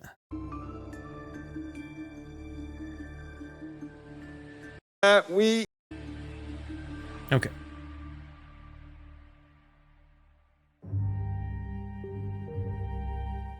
All right, chat. We are close to a backup solution for our streaming problem, for which we apologize. Obviously, not what we wanted. So I've had this issue before, and basically the capture card that I was using, all I had to do was cycle it on and off. But like, there's so many different ways that this particular issue can happen. So like, I don't give these guys any heat for having technical issues. There's so many places where something like this can happen. Usually for me, like literally in the software, all I have to do is turn the device off and turn it back on again, and sometimes that'll fix it, right? And in some systems, like literally unplugging and plugging something back in, depending on the hardware that they're using, can actually be a major issue. For instance, like that's my professional stuff at work. Here, if OBS itself is having an issue, I literally have to turn OBS off and turn it back on. I've had this issue sometimes where when I switch between 60 FPS and 30 FPS, instead of doing 30 FPS, it will actually only record in 15 FPS. There's something wrong with it when I make the switch sometimes. And the only way for me to fix it is to literally close OBS and reopen it, and then everything works. Anything short of that doesn't work, which you can't really do in a live stream a lot of the time, because then the live stream literally goes dead, and that can mean all sorts of issues depending on where you're live streaming to. So I feel bad for him, but Like, honestly, if they just go through the whole thing and they have lower FPS, I'm fine with that. Of course, they don't want people to think that that's the way the game runs. People are probably seeing that don't know the technical side of this, and they're like, oh, well, the game runs like shit. And it's like, no, that's just the stream. The stream is dropping frames, not the actual game. So, but how do you tell somebody that, you know, that doesn't know? While we are waiting for the tech guys to sort everything out, we decided we can do a live AMA. So ask us questions and we'll answer your questions until they have figured it out. So that gives you like 5 minutes of exclusive access to us in terms of ask us anything. Anything. Anything. Now we have to wait for the delay on the stream. And how many voices in total in the game? I assume that there's a question about player voices, so there's 8 in total. If it's a question about how much voice lines we have in the game, it's somebody's going to have to watch that chat, and now it's going way too fast. We're going to have... yes, no, yes, no. 100... It's I think it's close to 190,000 lines recorded. No, it's a lot. Yeah, something like that. I have the numbers in my head at some Even point. Even that many player voices, that's a lot of dialogue. Beginning of stream. It's worth putting that in context actually also, because we saw once we announced that we had like, what was it, 2.5 times full episodes of Game of Thrones in terms of content combined. Everybody assumed that you're just going to be watching like hours and hours of cinematics, but that's not true. It's just because there's so much choice and consequence and permutations in the game. It's very hard to transmit that on a stream like this. You'll find out for yourselves when you're going to be playing the game. But there's really a lot of possible stories to be had in Baldur's Gate 3. All right, what else do we have there? I can't see, they're going too fast. I can't read them. So if they don't... All right. Can we, will we? Shoot by too fast. Okay, so... does anyone here have a question? Yeah, all right, go ahead. Yeah, do that. Yeah. All right, you get a mic. Sorry, chat. There's too many of you and you're too fast. I'm sorry in advance because it's a terrible question, but it's a question you will have a lot of things to say about, so maybe it will help for the technical problem. Everything is political, even if gamers don't like that. And so with almost 200 hours of cinematic, you have written a lot of stories. And I was wondering, in the end, when you take a step back and look at every story you told in your game, what are the principal themes, the morals? What is the story you wanted to tell to people? What is the final message we have to take away from the game? All right, we can do. You want me to do it? What a question, Jesus. First of all, I don't think it's a story we're telling to you. It's a story we're telling with you. That's really how we think of it. There's so many stories in this game. Some of them are incredibly dark, some of them are incredibly light, as I've already said. Some of them are funny, some of them are sad. Thematically, one of our cores is trust. You're thinking about who you can trust, why you can trust them, and why the world should trust you sometimes as well. And you can be somebody who is incredibly distrustful, and you can go fully down that path. You can be the most noble, virtuous person in the world. We let you do any of those things. But it is a collaborative story. You start playing the game, you're telling a story. We have our stories. You are going to interpret them. You're going to make your own versions of them. Our message, I mean, for me, it's have fun. I agree. And there's 2 axes of team. This is what Adam just said, trust. That's about the party, gathering your fellows. Will they trust you, won't they trust you? But there's also a vertical axis, which is the one that propels you forward. You've got the monster that is growing inside of me. What am I going to do with that? What am I going to do with the fact that this monster is certainly starting to give me powers? Am I going to embrace them? Am I going to resist them? How far will I go with this? This game is going to go very, very far in offering you powers, and it will be up to you what you do with it. By the time you are in Baldur's Gate at the end of the game, you're going to be exploring third act the city. will actually be in the city. You will arrive there as somebody who used to be a wretch destined to become a monster, and now you are the last hope of the city. But you could be the last hope in a bad way or in a good way. You could say, this city is mine for the taking, or this is the city I'm going to save, and I'm ready to sacrifice everything for it. And so those 2 things you will find back in every single thing, going from the origin stories. Each origin story is about, what do I do? Do I resist the evil inside of me, or am I going to embrace it? And it's also about, like, things have happened to me in the past that caused me to distrust people. How am I going to deal with it? Will I trust somebody again? And then the player can obviously be the one that betrays it or goes for it. And like this, you get a lot of storytelling that's coming forth from it. So that's basically the core of BG3 and what we've always relied on as we were developing these hundreds of stories, thousands of stories, really. Yeah. Did that answer it? All right, go ahead. There's more questions in the audience. Go ahead. Thank you very much for this fantastic panel. Before the questions, I'd just like to give a huge shout out to Twitch chat. We've got you on our phones and we're trying to answer as many questions as we can for you. My name's Josh. I'm a massive fan of Baldur's Gate 1 and 2. I have been since I was a kid. I've played the games my entire life, and the name is legendary. The stories are mythical, and Baldur's Gate 1 and 2 are some of the most respected RPGs of all time. Why do you think Baldur's Gate 3 is a worthy successor to this title? Okay, I have many reasons. We can just... Because they're Larian motherfucking Studios. They've proven themselves. More than once. Break them down one by one. So obviously times have moved on. We are 2023. I think the first Baldur's Gate was in '98, if I'm not mistaken. So back in the days, Baldur's Gate 1 embodied everything that Dungeons & Dragons was. It was the first game that really allowed you to play D&D in a video game. It had multiplayer, which was very advanced for its time already. It had a party that you were growing, definitely in Baldur's Gate 2. That was really I didn't know it had multiplayer. A really big innovative step back in the days. We've done the same thing, but with 5th edition. We've taken all of the concepts that were pioneered there to a much... Let's see. What edition was Baldur's Gate 1 and 2? Was that a 3.5 era, or was that even before 3.5? I wouldn't know.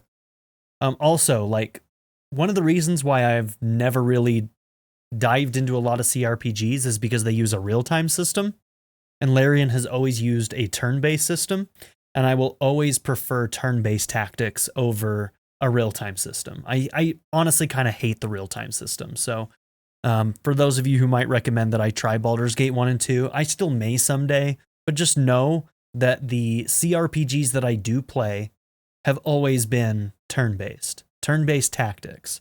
So the Divinity series obviously falls into that, and things like Wasteland, and this Baldur's Gate is going to be turn-based. And I mean, it makes sense. D&D is turn-based, so it's just what I prefer. Much further extent. The relationship building that you're going to be doing inside of the game, the party that you're going to gather, that has, you will find out when you're going to play, that has lots and lots more than what was possible back in the days, both in the fact that it's being told to you in a cinematic way, but not in just a linear cinematic way, but actually in a fully dynamic cinematic way that depends and reacts to all of the choices that you've made, all of the decisions that you've been making. And so that is, for me, was one of the core things that we wanted to put in a game that was about gather your party, which is what the catchphrase was of the original Baldur's Gate.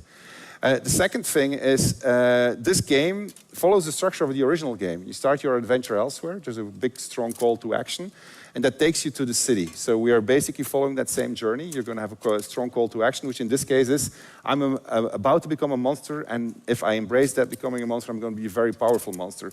I was, back in the days, you were a Baal spawn, and that was the same thing. I have this Lord of Murder that is guiding me, so I need to deal with that. What am I going to do with this? You could turn into the Slayer or not, and these were things that you were going to be interacting with. So there is that aspect. Back in the days, Baldur's Gate 1 was at the peak of what was possible visually. It was a beautiful world. It had a lot of adventure, lots of exploration to be had. You've been trying it out today. I don't know what your thoughts were, but the BG3 offers you the same things. It gives you plenty of adventure. It gives you plenty of opportunities, but it does more. What was not possible in the days were all of the systemic interactions that we put in there. In that sense, it goes further than what you had, and it should, because it has to innovate. BG1 was an incredible, innovative game. BG2 was an even more innovative game. I think BG3 is at the peak of what's possible in traditional and actual modern RPGs also. It brings you a game that marries systemics in which you're really, really free. It marries Everything that's about exploration, adventuring, everything that's been done in the genre, it's all present in there. It marries storytelling in a narrative manner that reacts to the system, to the choices that it makes. It's a game that respects your identity in ways you cannot even imagine when you start playing, that you realize as you're going through it. And you can do it on your own or with a friend and multiplayer. And so all those things together, I think, puts BG3 at the forefront of RPGs, just like its predecessor back in the days. So, and maybe, and most importantly, when it comes to BG3, I think it's a game that is incredible, a lot of fun, just like the original games were. And it's going to give you a lot of replay value, and you're going to keep on replaying, you're going to keep on finding new things, and those things they're very hard to find in this type of game. And so those, for me, make it a worthy successor. So it modernizes Dungeons & Dragons in a video game, puts it back at the forefront of where it belongs to be, allows you to play it in any way you want, be anybody that you want, and then actually get rewarded by true AAA cinematic storytelling at a scale that I don't think has actually been done. And you can do it with your friends. You can be watching in split screen 2 cinematics at the same time with different choices, deal with the consequences of what your friends have been doing. It's just really, really cool. Anyway, that was... Thank you. And all of that is confirmable through early access. So. All right. I see the tech guys are still busy, so we continue our representation of Twitch now in the audience. Go ahead.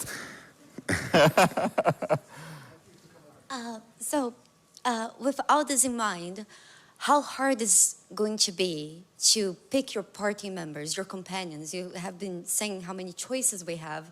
Do we have to stick with them? Can we swap them on the go? Do we get punished for swapping them on the go? What about the ones that come later in the game? Mm-hmm. So you were able to switch them at the camp, if I remember correctly. Thanks. I'll let you do it. I just talked a lot. Yeah, so they can come with you, so is the short answer. We're not going to lock them out at a certain point. We're not going to say, hey, you've reached the city, you need to leave these people behind. They come with you, they stay at your camp. You can pull them out of camp and take them to do things in the city or elsewhere. And honestly, this question is probably being asked because of their previous game, Divinity Original Sin 2. There was a point in the game where choices that you had made on companions would become very, very important. And so that's probably why it was being asked, is to see if, like, hey, is there going to be a similar thing in this game? Not to go into any spoilers, I'm not going to talk about what happens, but... You can put them back into camp. They won't always stay, but if they leave, it's because of something you did. It's because you annoyed them, you killed them, you were going away, you were not listening to them, you weren't doing the things they wanted you to do. So there are points where they'll leave, but they're narrative reasons that they leave. There's not a cutoff point for them. So some of them will be very insistent about the things they need to do in the world. It's based on their personality. Some of them are much more open. Some of them, they want to get to Baldur's Gate anyway, so that's where you're going, so they're going to come with you. There are some that, only 2 actually, that don't end up in the same party. Modders will make them in the same party very quickly, and that's for narrative reasons as well. But otherwise, yeah, the ones you find later in the game, they join your camp. You can swap them in, you can swap them out. All right, okay. Good. How are we doing? I see games that have booted up. Does that mean that our tech problems are solved? I love that comment about modders. No. 2 minutes, 3 minutes. All right, it's time for some more questions then. Yes, chat. Okay. I'm sure they'll be very open to modding in this for this game. Okay, so you talked a lot about character customization and how much you care about, like, the story that the player wants to tell being told, or like telling their story, allowing them to experience that, and especially about respecting the player's identity that they choose for themselves in the game. And I just wanted to ask what your favorite part about that is, because like we had the wonderful opportunity to test it a bit as well, and you implemented so many different things, and I'm just curious which your favorite part is. Sounds like they're going to be really it's LGBTQ. It's a really simple answer. It's always positive. the latest one that's implemented. So right now I love being a Dragonborn. Very inclusive. I really dig being a Dragonborn. I haven't done a full playthrough as an orc yet, so I think I'm going to dig that too. So it's really my systemic developer's heart starts ticking, and the entire team knows that because I get very excited about it. Is whenever I get reactivity to having made a choice at character creation. And whenever I get reactivity, whenever I get to a choice that I didn't expect the game to react to. And so when I was walking around as a gift druid, I was super excited because I had so much stuff. Like I called them out, I said like, guys, this is so fantastic. Like I didn't know you went this far. So that is really the bit, the reactivity that you get to your class and to your, where you come from. He's running the ship, but they're adding so much that he can't possibly know everything that's in there. And you know, he trusts his team. So you've shown us a lot of very horrible things. And they're obviously passionate about it too, otherwise they wouldn't go above and beyond like that. Because we're all bad people, we laugh at that, but we know from gaming that surprisingly people are good at heart, mostly. Like from Mass Effect, they all play Paragon. So the girl what are you next to him does not believe the that. Urge, but also the player feel. Honestly, I'm with her.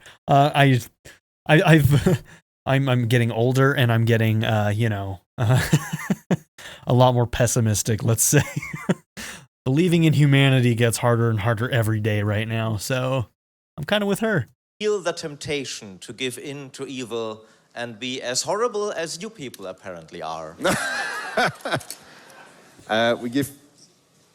We are giving you, we're tempting you. There's a lot of temptation. It's probably another team in the game would be temptation. There's a lot of temptation. You get all these superpowers if you're going to start embracing what the illithid inside of you is. And you can go very far in this, right? So you can go really, really far in that. So if you embrace it, it comes at a price. Price can be horrible. The price probably means that you don't have any friends. Price could be even mean. Well, I'm not going to. Good friends. I'm not going to reveal this just yet. So it's temptation. It's literally, but that's what power is. Power corrupts. Why? Because it's so tempting, right? And then once you have it, you never want to give it up again. And because you don't want to give it up again, that's where the corruption begins, because there's things that might nag at it. And so that is present in here also. So the lure of power is the thing that's going to drag you into the evil side, or not. I mean, and it's not because you resist these things that you're not going to get power, but you're going to get it in a different way. You're going to get friends. You're going to end up with an entire army of allies that's going to be helping you when you're going to have to deal with the final evils. And that's going to be a different experience than if you walk there all alone, very powerful, but with no friends left, because you killed them all. Or you manipulated them, or you did other things to them. So it's really up to you. I think we're sorted out, Crystal. I think you can give it another go. I think we have frame rate back. Oh my gosh. I'm so nervous for them. All right, so we are back in the lower city with. I have a lot of technical friends. difficulty empathy. And we're going to take a little walk around. One of our friends is Karlak, who we're quite close to in this version. I'm not sure if it's really better. Before, so let's have a read I hope of they that. just keep going, though. Hello? Does anyone want... Might be a little better. Thank you. Would you like to tell us a little bit about the newspapers, Ben? I will, yes, for sure. I like how you asked that. We've got a newspaper system in this city. It's going to react to your actions. It's going to talk about the stuff that you've been doing. What I really like about the newspaper is that you can manipulate it. So you can start, you can basically break into the printing house and you can start swapping stories around. There'll be a big surprise when you do that. And the game is going to react to that. The stuff that goes into the newspaper affects what the citizens of the city are going to think about you. So here it's early days because she's just arrived in the city. And to be fair, she cheated into the city. But just for the purposes of this particular representation. Baldur's Mouth, your one-stop news, stop for news thing kind of thing. All right, Crystal, go ahead. And that newspaper was in 60 frames per second. I think we're actually approaching the Baldur's Mouth. Dude, So what are those we're in giant the city, creatures? Lots of things going on. Like automatons. As we're moving through the city. What are the machine races here we called are. in D&D? I can't remember. I don't think those are them, You but can see all these snippets of life around the area. There's a lot of, cool. maybe you want to talk about that actually. There's a lot of voice going on in the city. There's a huge amount. I mean, I don't know how well you can hear it, but there's constant conversation. There's a hubbub. It feels like a real city, I hope. I mean, it does to us. It's a very busy place, so you'll hear people talking. Somebody actually asked me how hard was it to have the Other team side, Chris. write all these lines. Oh, yeah. You want me to? Oh, I'm talking too much. Sorry, no, it's okay. Yeah. We're just going the wrong direction. Oh, Chris. Oh no. Then I'll talk Big more. city, it's easy to get lost. But somebody asked me how hard it was to fill the city with so much noise, and actually, I was wrong. it did a good job for us. It actually makes our job easier because if you listen to the people talking, they're actually reacting to events the same way the newspaper does. So they'll be talking about the things There that is a have lot been happening. going on. You'll hear these snippets that they help us to tell the story without you having to slow down, stop, and click on everyone. If you want to do that, you can. There's a lot of people to talk to. Did they say what city this is? Is this Baldur's Gate, or is this some other city before we've reached Baldur's Gate? The map says Lower City. I think this might be Lower Baldur's Gate. This city.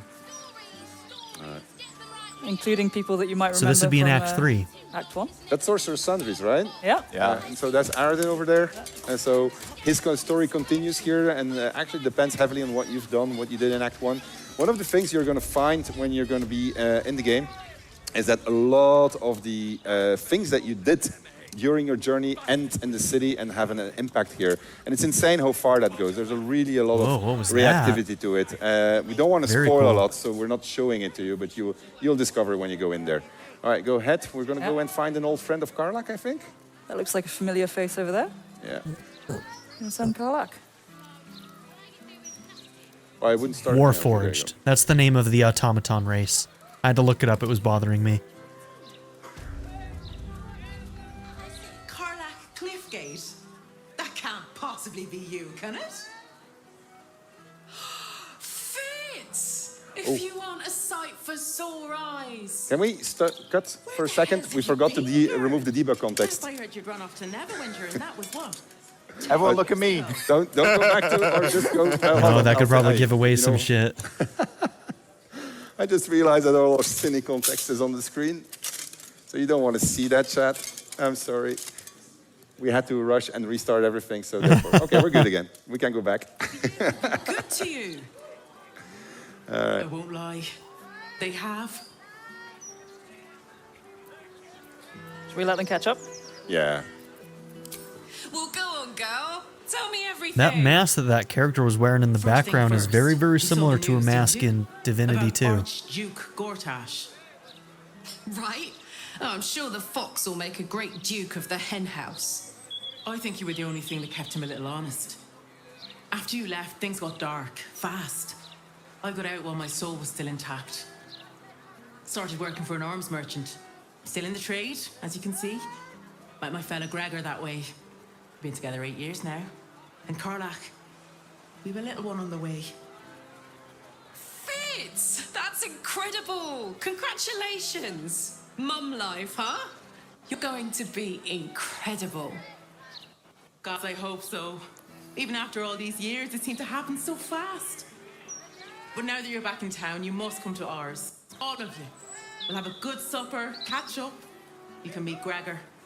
And the little one in a few months. Are the two of you together? Uh-huh. Isn't he handsome? Absolutely. You're well suited. I can tell just by looking at you. Pleasure to meet you, by the way.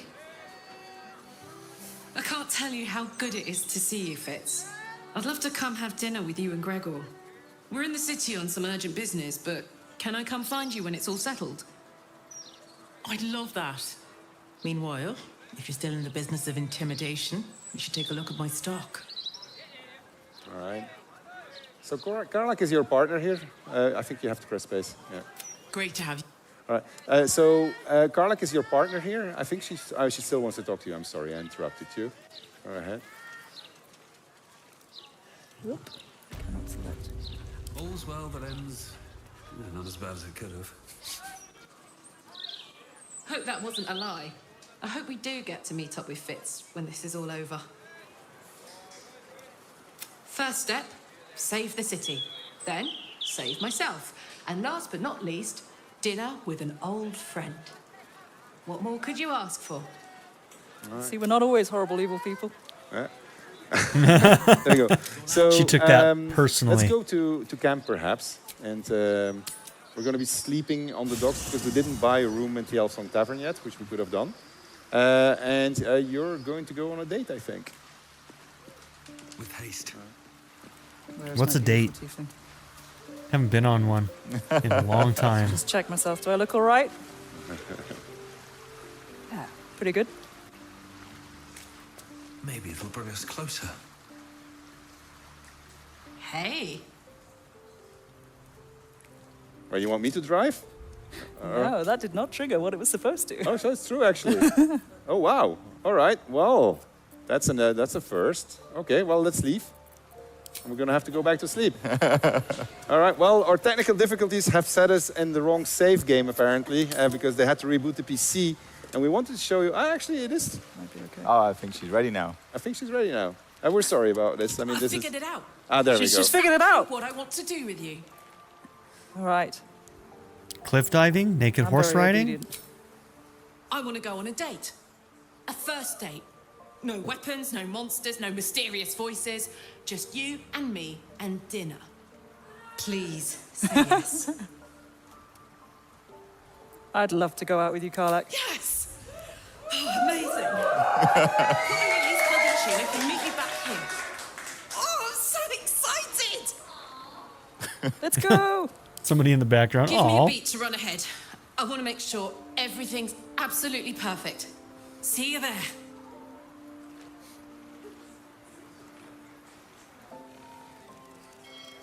Tieflings are the best race. Freaking love tieflings. That's how you go on a date. Hi. Hi. You made it.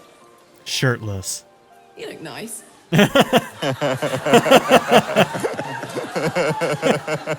Why, thank you, so do you. Thank you.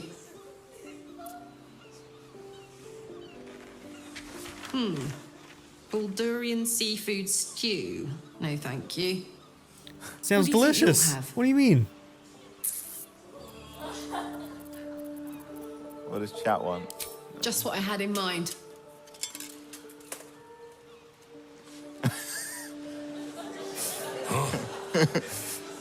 Two of the rothe ribs, please.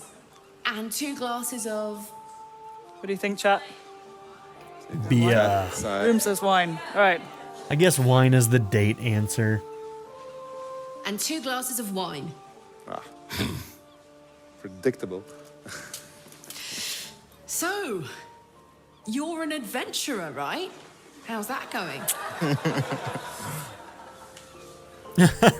You've been there. I know, but this is our first date, remember? Tonight, you're a mystery to me.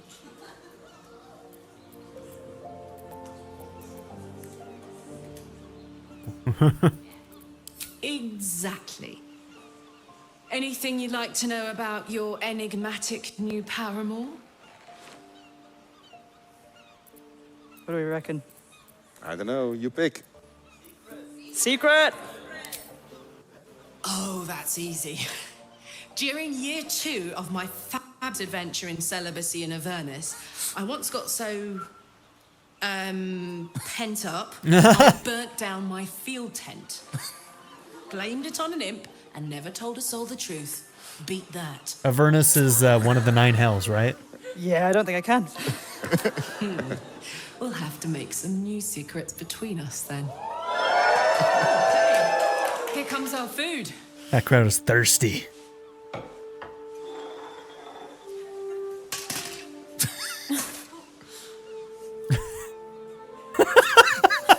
Hey, Henk, I think we ordered the... It's a bleeder. worst guy I ever met. Anyway, how about a toast? Oh, shit! You oaf is one of the options. Every day like it's our last. God, you can really just be the worst.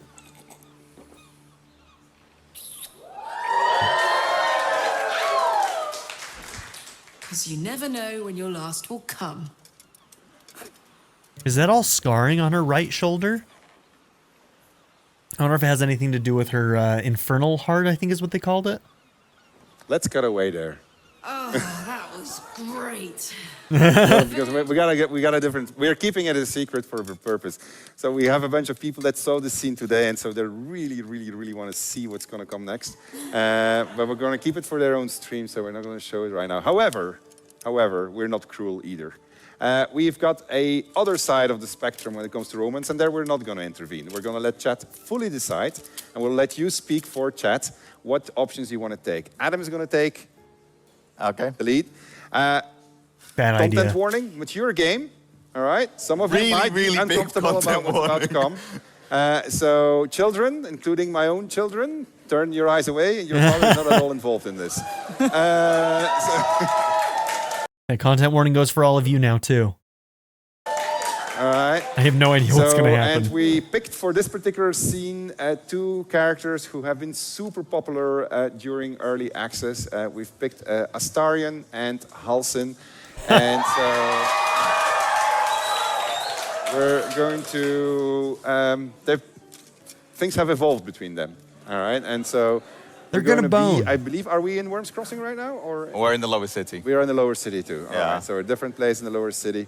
So, Take it away, Adam. I'll tell you what. Astarion's ready for action. So we're in the lower city. Halsin came all the way here. He's not a big fan of the city. But here is my big strapping paramour. You wish to speak? Fine. Wait. No. Halsin. Your save game too? No, it's fine, I think. I think he just wants to wait until nighttime. One last tease.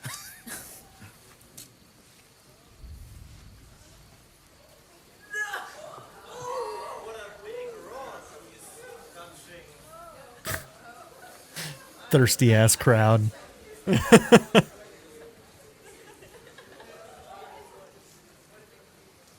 Oh, you came.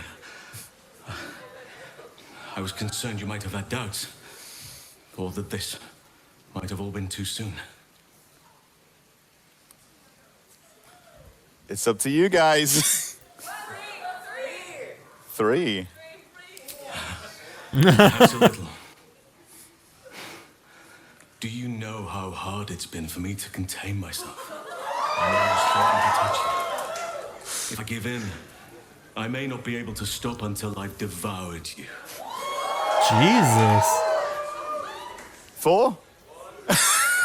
No, we'll give chat a chance. We'll see where they want to go. 1. I've seen a lot of ones. A lot of ones. Yeah, I see one is the dominant number. It's gonna be 1. Nevertheless, I will be gentle.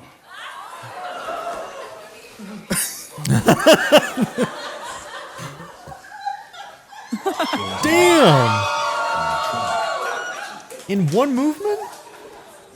All right, Halsin. Impressive.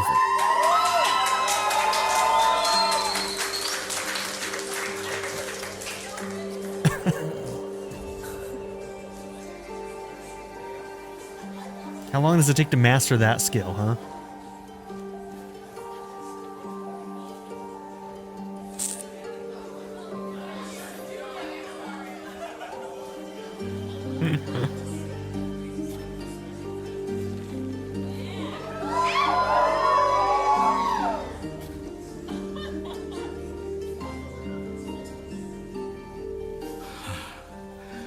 Just as nature intended. Come here to me.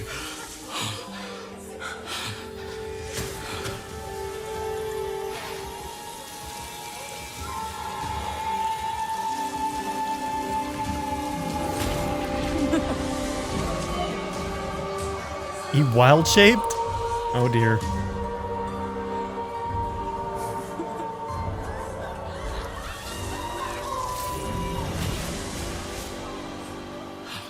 Forgive me, I lost the run of myself.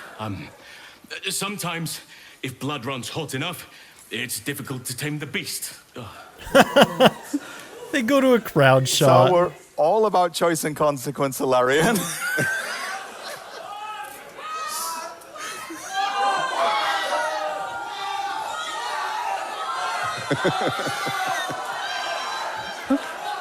I think they want to leave. Okay. I see a lot of twos. No, one, for sure. It's one. Don't apologize. I like it. You like it?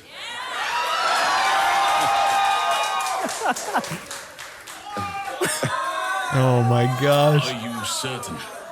It will. Look, I mean, at this point, it's not our responsibility anymore. Yeah, no, Chat is you clearly- did this. We have given every single opportunity. Large is what I'm here for. I mean, it's still me pressing the buttons. The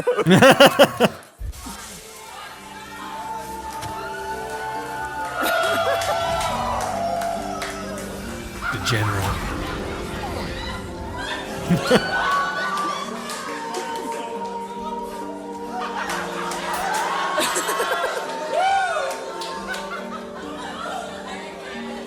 Choice and consequence.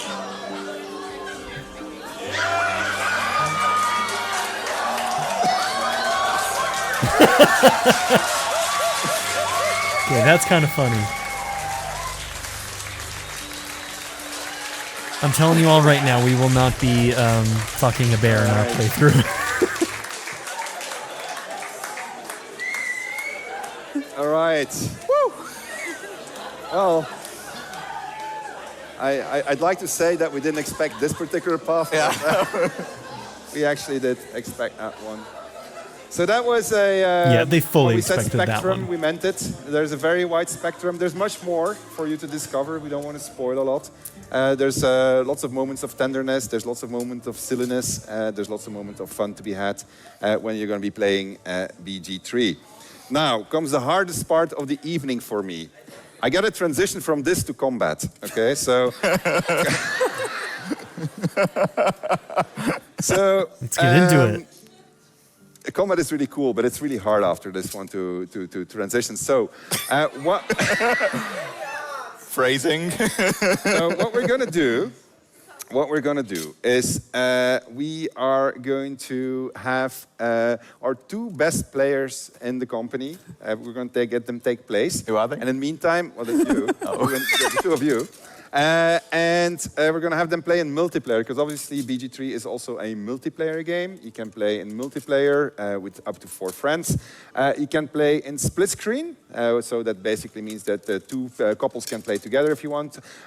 Or obviously you can always play alone. The game always works, the stories always work, everything weaves into one another. If you want to play 4 I don't know how they pull that off. You want to play 4 custom characters, you can. If you want to, courtesy of one of our producers who came up with the idea, if you want to be the master of a necromancer resurrected army, followed by plenty of zombies, so 4 necromancers, you can do that in multiplayer. It's crazy, the stuff that the game allows you to do. So, we're going to introduce Matt, while the two of you take place. Matt, can you come over, please? So we have a little chat about combat. I fully do not expect this game to be bug-free when it comes out. You've been doing combat for us for a long time. It's too big. Quite a long time. Yeah, and so you've created many legendary copies, memorable combat. And they really are a small team, considering. Currently, you've been doing the end fight. Much bigger than they used to be. 6 But months, I think. It's really huge. But before we talk about combat, I wanted to talk about something which is actually the very first choice you make in the game. Well, no, the first choice is actually, do you want to have the modesty filter on, yes or no? The second choice that you make is what difficulty mode do you want to play at? So tell us a little bit about the difficulty modes that we're going to ship with. Yeah, absolutely. So the first difficulty mode is balanced. That's the one all you guys in early access will have already been playing on. It's just the default mode for someone who wants a bit of challenge, but not too much challenge, who still wants to see and enjoy the story.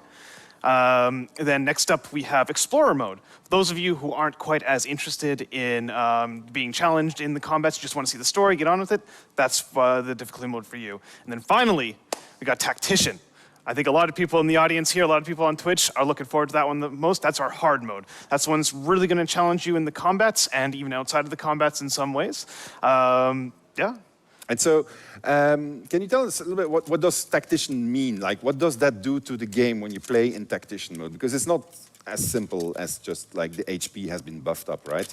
Yeah, so we kind of have it in 2 layers. So there's the base layer that all the characters in the game are going to get, so that is the basics, like just increasing HP, making it easy for them to hit you. And then there's the local layer. So we've gone through every single combat in our game, and we've added in little bits of spice to make that combat shine just a little bit hotter and be that much harder.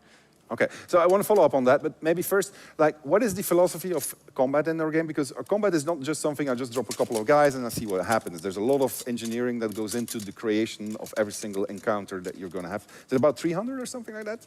Oh, I've long since forgotten the number of combats in this game. But yes, every single combat, we don't place characters idly. We have a philosophy around making each combat encounter a puzzle. And, well, puzzles are only solvable with the tools that you have. And what's so exciting about working in RPGs is every single party is going to have a different tool set to solve their puzzle with. It makes it very difficult to design sometimes, but a lot of fun in the end. So can you give us an example, like, of a simple puzzle? Like, just what is, like, the basic puzzle? Yeah, so a puzzle can be as simple as you've got a big bugbear standing in front of your party, and behind him on a roof is a goblin shooting down behind them. You got to figure out how to neutralize the goblin so he can't shoot you while dealing with the bugbear. All right, so that means that if I have a, I don't know, I mean like a party, let's say the monk, we just introduced the monk. What does the monk do when they are trying to deal with this particular puzzle? Yeah, so this is what I was talking about with having different tools to solve puzzles. So the monk is very cool because they have a passive called deflect missiles. So when a missile comes in, so an arrow from that goblin, you can actually deflect it back at them with a bit of luck.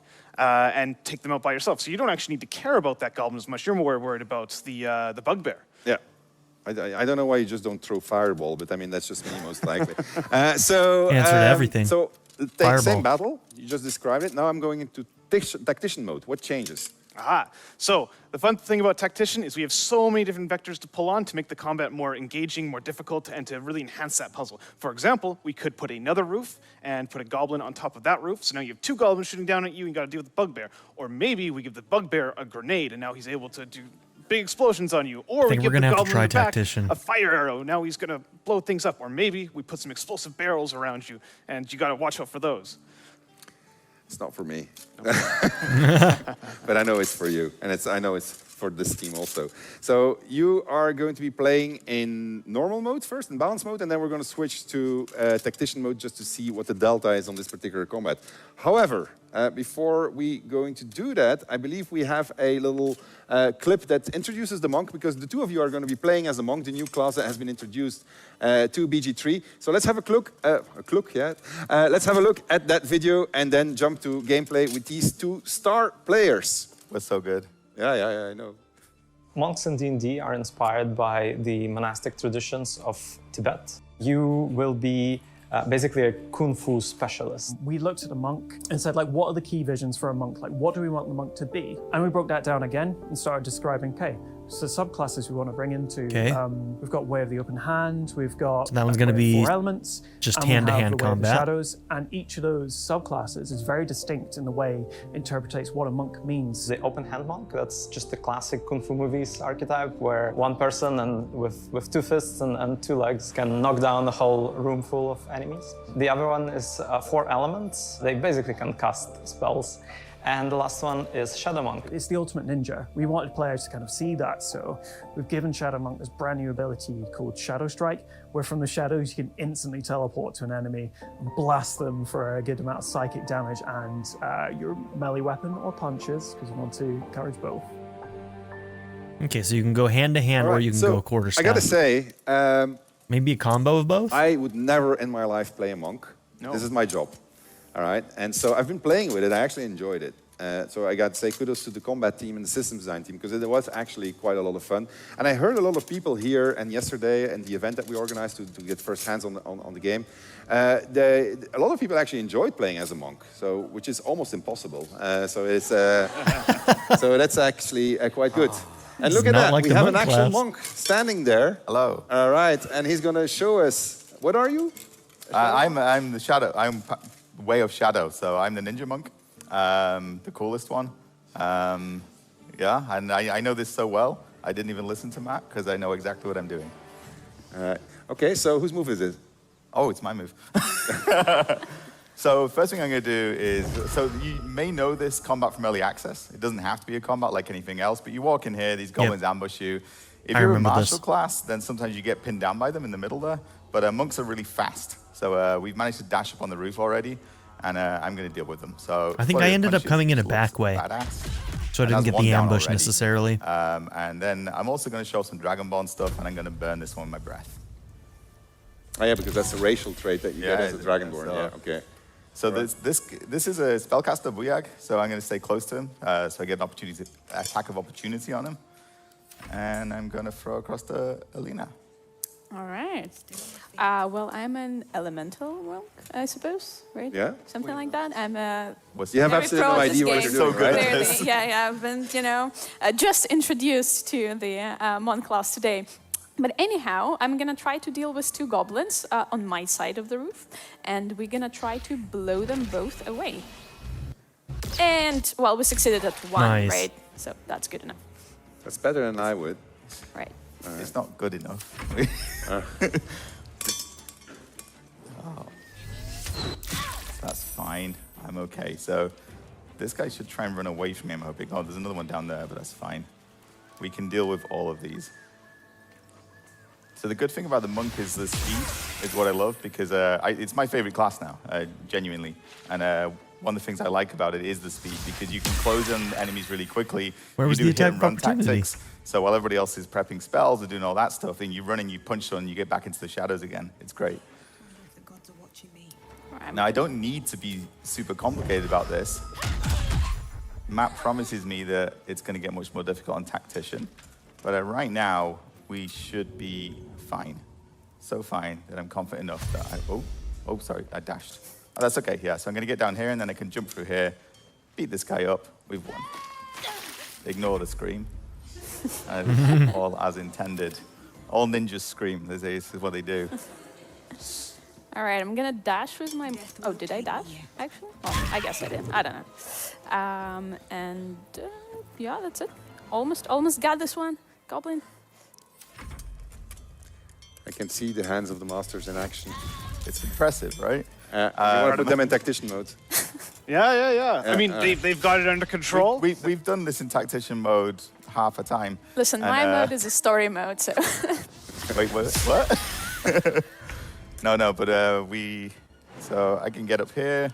See it, 2 out of 31 health. This one cornered. These little ranged guys, it's just fun to beat up on them. So I do have other abilities, but I don't need them right now. I can cast darkness as a shadow monk, so I can blind this guy. I got silence, so I can create a sphere of silence around myself. Useful for dealing with magic users. I've only got 2 hit points, I just noticed. That's not ideal. All right. Let's finish this one off, and we'll, I guess, go help Adam. I don't need... Looks like you're handling it, though. We're handling it very well. I mean, again, the mobility is great because you get these little archers, and I mean, it's a goblin, so... Oh, this is deflect missiles, so... Cool. Hopefully you can send this straight back at him. How cool is that? Right, that is cool. And then I will finish this one off, and it was a little bit too far. You finish this one off, all novice. Right. It's fine. I wanted to handle this on our own because I'm the master, and you need to you teach not by example, but by. What does it do to you, Matt, to see this in action? He's thrilled. You know what? I see a master like this teaching a young Padawan how to improve. It's very beautiful. Oh, I'm happy that it makes you happy. Okay, let's go tactician then. Yeah, let's reload and see you do the same thing in tactician. They're only goblins. Who's the host? I guess me, yeah. Yeah. Helping down characters tutorial. I don't know why that came up. All right.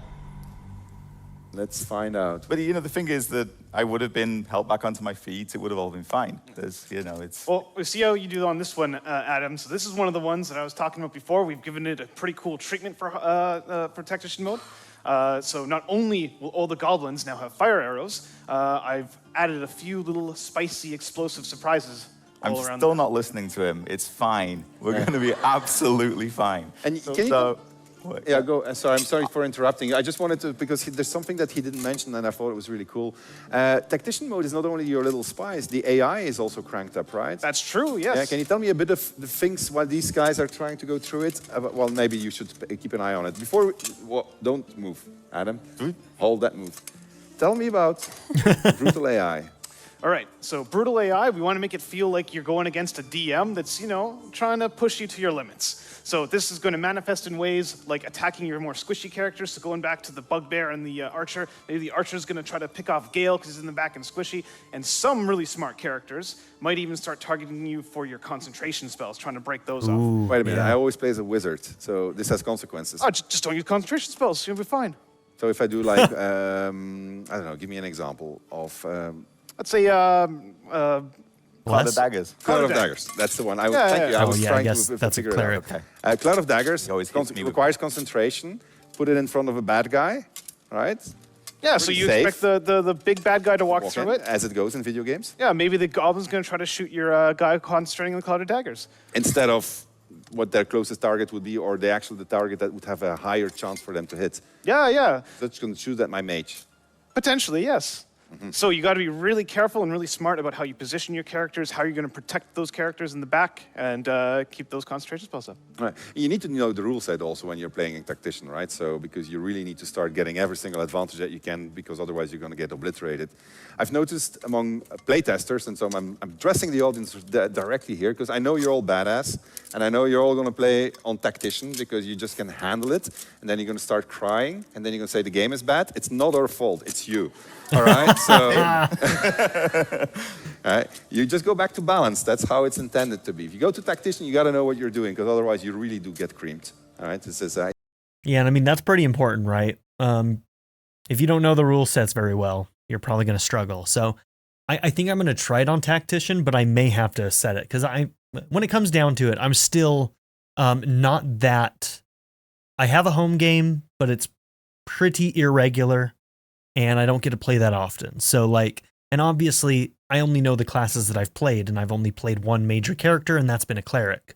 So I don't know a lot of these classes as well as many other people do. So I could end up struggling, but I think that I think I have a base understanding enough that I can probably figure it out. But I guess we'll see. And it seems like you can change the difficulty. I don't know if that's true or not, but when we start the game, I'm sure it'll tell us if you can't change the difficulty if you're in tactician mode. So we'll see. But I think I want to try it in tactician, and I won't tell them that their game is bad. I promise, Sven. I promise. I speak from experience. These two are going to demonstrate it. Can we see you in action on tactician? I'm sorry for interrupting you. Yeah. That's absolutely fine. You're able to change the difficulty on the fly. Right. True, also, yeah. Here, so there we go. Switch to tactician, and I guess, yeah, shall we? You go first, Adam. Okay. I don't know why they're laughing. So. Get over there! Surround them like! We don't need to listen to them. Attack. Looks like we're spotted, lads!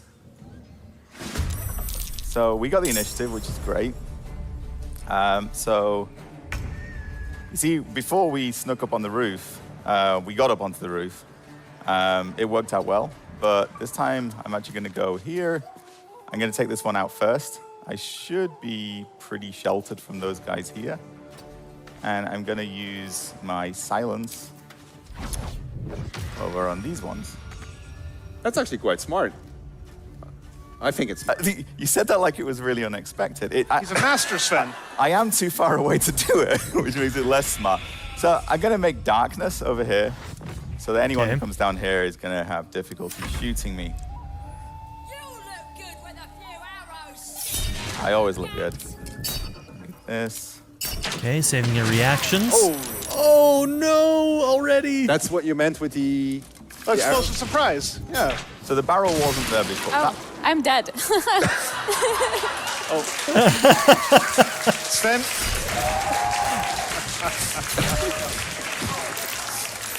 I assume you're applauding that I'm still standing. Hold on. I got an idea. Can you pick up your controller? Yes. She's now taking her controller and she's switching to controller mode. she's still dead. Doesn't help the situation. However, we have the Master of Combat sitting right here. I thought that was me. The second Master of Combat. And he is going to demonstrate how well he knows this game by making all the difference. Matt Holland, with a round of applause, please pick up the second controller. And switch to split screen. All right, so tell us what's going on, Matt. So we are now playing in local split-screen combat here, and player 3 has entered the game. So cool. Unlike these guys, I have decided to get ahead of the game. I didn't go in right away. I decided to sneak up behind the goblins. See, they're in combat, but the goblins haven't noticed me yet, so I get the opportunity to get a cheeky little shot off here. Actually, you know what? Let's do some Dragon Breath. See how they like that. It seems your actions have earned you an enemy. They didn't like that very much. You weren't an enemy actually yet. Yeah, they didn't know him. Yeah. Cool. And because I used my action to do the breath, I only have my bonus action left, but that's all right, because now I get to punch it. We like punching here. All right, Monks that's can punch one with a down, bonus action? And That's pretty I'll cool. end my turn. Okay. Maybe you want to guide Adam? What? Just accept advice from the master when it's your turn. I'm dead. Yeah, me too. Are you? Yeah. We're just Oh, lying we're there. very dead. Oh, you're Yeah, all yeah, dead. yeah. I can see it from here. I didn't even Usually get to we do survive for anything. I 2 just walked in there. Did I too? They got me too. No, Adam did something. You pressed the darkness. Fine, faster. You gonna solo this? Oh yeah, our sound. We lost our sound. The sound of my silencing skills as I accidentally loot a corpse. All right, I don't know. This looks a bit dicey, even for the second master. But I'm gonna go in. Are you telling me you're gonna die? The only one left. Move again. And I'm gonna try to kite He them might. here and end my turn.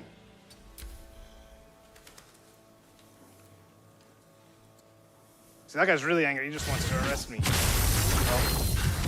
That guy just summoned a warg on top of me. Is that part of the spice that you added, the work? That is a bit of extra spice we added.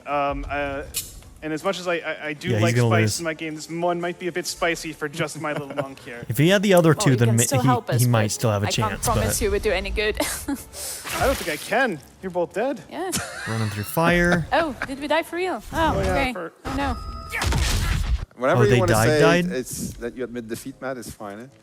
I clearly have to go and learn from Sensei. Here. All right. Okay, give it up for Matt Holland and team on combat. I gotta say, I'm actually really happy that this happened to them because they're always laughing at me. You're going off script. Why are you going off script? Why is it always going wrong? La la la. Never do that. All right, I'll get my tactician mode. I added a little bit of spice. All right, we're gonna switch topics. Crystal, if you could come back. We are going to talk about story and cinematics. We're going to talk about. We're going to look at something that I think is for Larian as a whole. This has been an incredible step up. DOS 2, we made a reasonably good game, which was a lot of fun. But what it didn't have was immersive storytelling in the sense that you couldn't see it. You could only imagine it because it was just text and subtitles. And so whereas we started on BG3, we want to make it all cinematic. We said we want to make a cinematic game, but we don't want to compromise. We want to keep all of the branching that we had before, but we want to tell it now in a visual story, in a cinematic way. And so we didn't know what the fuck we were doing, to be honest. But we knew a couple of guys and that turned out to be really, really good at their jobs.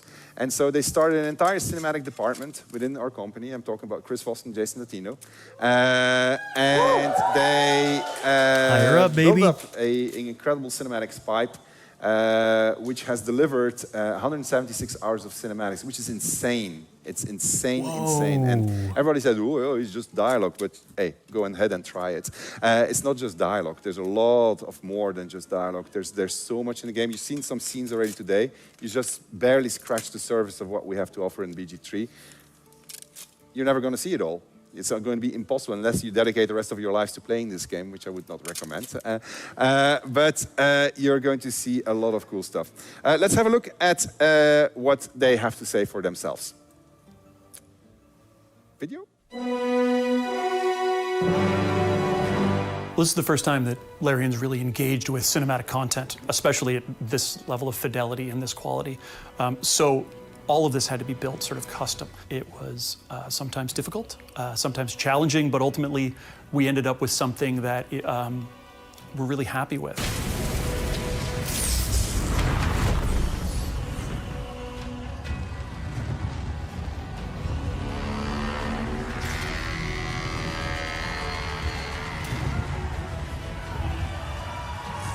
It's stunning, honestly. Like the amount of work and care that went into this, you can just feel it in every second. When you're engrossed in the story, that feeling is still underlying everything. It's a foundation of what they poured into this game, and I can't wait to see the whole thing. I love how it blends cinematic feel and playing D&D feel. We aim to capture that feeling of an epic adventure, and we want to translate that into a rich visual experience for players. Animation-wise, being able to bring all these creatures to life with all their little mannerisms, their little behaviors, for the players to see that, it adds a whole new level to the experience. The thing that makes Baldur's Gate enjoyable and like a D&D experience is these really diverse cast of characters that you could have join on your adventure. Fans of D&D who are familiar with the lore and fans of the previous series will be familiar with iconic locations such as Elfson Tavern, the Worm's Crossing, and obviously Baldur's Gate itself. From the start, we wanted to really capture the feeling of being around the table. So the main challenge was usually scope.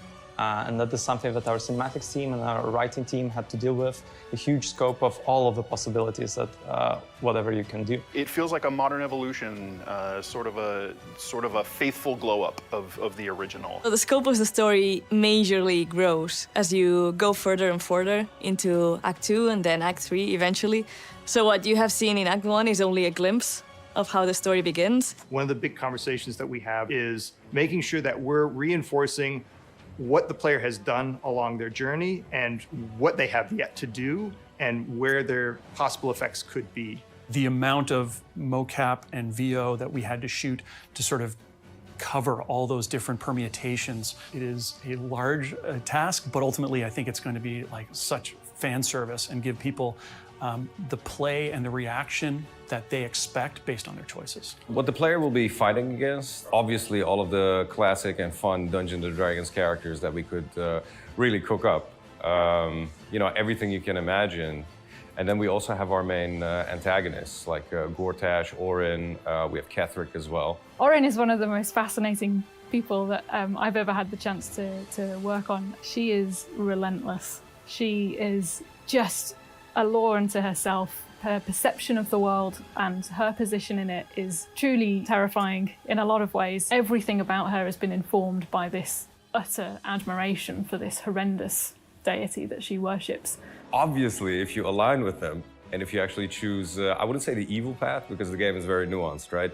But if you do, you know, go along with some of them or some of the choices, you'll have them on your side. Shall we be allies? You like these characters when you shouldn't like them. That tiefling was awesome. How much variety is there in a playthrough in Baldur's Gate 3? How long is it? How many different ways can it go? Well, if you just blitz through it, it probably takes a minimum of 80 hours. If you make any kind of distractions whatsoever, if you get involved in the game and start to flesh out your own experience, it can run many times that in length. Every time that you come back Did you hear that? Blitzing is 80 hours. Do you guys know how I play video games? Have you seen how I play video games? If blitzing is 80 hours, we're putting at least 160 into this playthrough. Jesus Christ. New path to discover. Like everything is super non-linear in the story. There's so many different consequences. There's a huge amount of variety and replayability as well, I would say. It's hard to quantify the amount of story in Baldur's Gate 3, but we have rough estimates. There is a lot of cinematic animation that results in being roughly 3 times the length of the Game of Thrones television series. Word count, there is approximately 1.9 million words being spoken or written. It took me 2 weeks just to get through Act 1, talking to everybody and having all of these adventures on the side and finding every last person I could talk to and exhausting their dialogue tree and then moving on. They recombine based upon the choices that you make and that the characters react to in ways that make them feel much deeper than superficial. The more we progressed the project and the more cinematics were introduced and the camera kept getting closer, the more and more people feel immersed into their character, into the world. The way we make sure that the immersion of the player would be consistent between gameplay and cinematic is how the lighting encourages the character where he is. If he has bad thought, the lighting can react and become darker. And if he's actually happy and overjoyed, you can see a reaction as well. The music fully resonates the adventures of the players throughout the story, but in general I'd say that it goes in a very deeper and darker direction. And one of the things that I personally like quite a lot is that the music is fully reflecting the changes in the world, which can happen as a result of the player's decision and actions. Heed your call. A new chapter begins.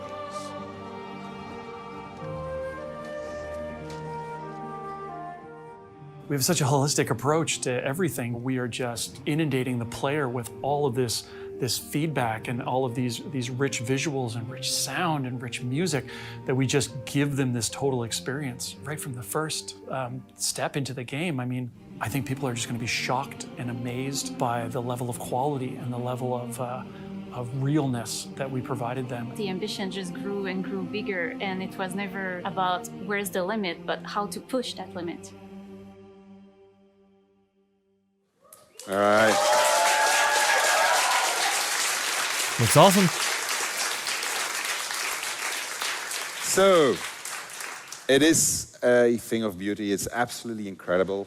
We have so many talented people in our team that contributed to this. It's obviously not only your cinematics team, it's all the teams that contributed to creating this amazing, amazing experience that you're about to experience for yourselves. It is, I just keep on watching and discovering new stuff, and it's just mind-boggling how it even works. It's just insane. That said, what is your favorite moment in the game? I can't spoil it, unfortunately, but I can tell you a bit about it. So my favorite moment in the game involves one of our villains, and it's a big cinematic moment.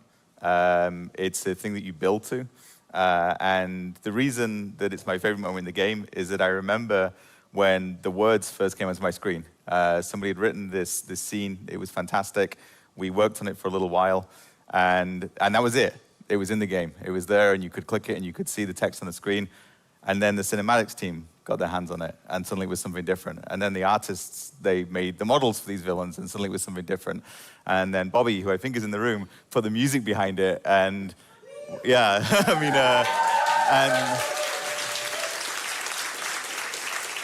and the people performed the voices, and the people performed the motion capture, and the script has made it all work, and the engine behind it, and all of these things come together, and I remember seeing those sentences on the screen. And then it was that, and yeah. All right, what about you? It's also difficult to talk about one of the companion endings. I'm not going to mention I know it, what you're talking about. but my God, I remember, same as you're describing, I read it in words and I was like, wow, this is really good writing. And then it got turned into a cinematic, and now I want to cry every time I see it. I know. And like I remember the cinematic artist because we have this channel on Slack where we post things.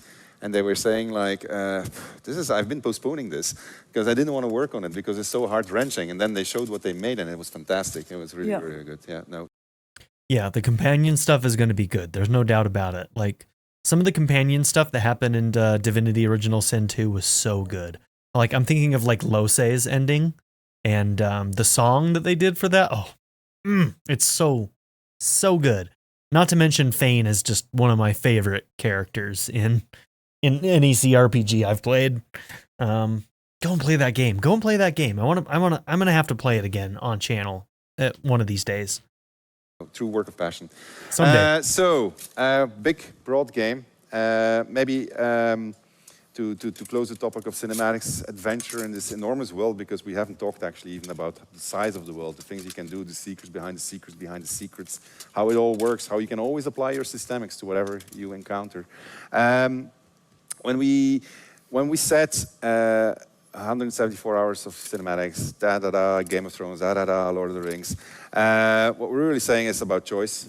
Yeah. So we're not expecting you to watch 174 hours of cinematics back to back. I think our longest cinematic, they're not even that long. Our cutscenes are not these epic long things. Some of them are intense and they go on for a while, but you're not going to be sitting there for Kojima time, you know? It's not like that. And you're usually going to be having choices throughout them. Kojima time is an actual measurable, amount of time. Incredibly long sequence. You're playing in between them. You're having conversation between you, having combats in between them. And as Sven said before, no compromise. And this was the thing. It's like if we're going to make this game cinematic, then that cannot get in the way of the things that we know we're already good at. It had to be. We're also going to be brilliant at this. And I mean, it's incredible. And you know from what we said earlier, like if you play this game as Asterion as an origin, you're going to see cinematics that you'll never see if you don't play as Asterion as an origin. That's true for all of them. Yeah, this is very true. And you're right to quote no compromise, because that was literally the approach. It took us 6 years to make this game. It's longer than we wanted to. We actually thought we were going to ship a couple of years ago, so things happened. The world obviously changed, but it's also a bigger challenge than we expected. But we didn't compromise. We grew our team way more than we thought that we were going to grow when we started on this game. We did that for the same reason. We didn't want to compromise on the vision for this game, because it was, as somebody in the audience said, too important of a game for it to be compromised. And we didn't want to go down that route. We wanted to be really something that was worthy. I would have waited 4 more years of the legacy of Dungeons and Dragons, which is so important to so many people all across the world. That has changed so many lives. So we did our best. I mean, you're about to see what our best looks like, but we did what we could, and we put everything we had inside our team at it. And I think you will find that our team is at the top of their craft right now. They are very, very skilled. They have really so much talent, and you're about to discover what that means when you have a team that diverse as ours, put their hearts and souls into a game like Baldur's Gate 3. Thank you.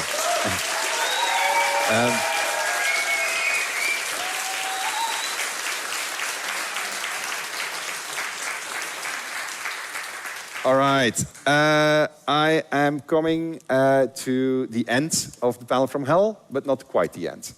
So we're going to do a couple of things. Adam and I are going to go on a little bananas playthrough. These things never go the way that we want them to go. So we're going to do the full outro here, and then we'll see what's going to happen, because we're going to take some creative risks, as they say. So what we're going to do is we're going to spoil a bit of the game also. So that's another reason not to watch the rest of the show if you don't want to be spoiled. But what we're going to do is we're going to show you a section of Act 2. And we are going to show you from 2 different perspectives. I'm going to be the good guy. He's going to be the bad guy.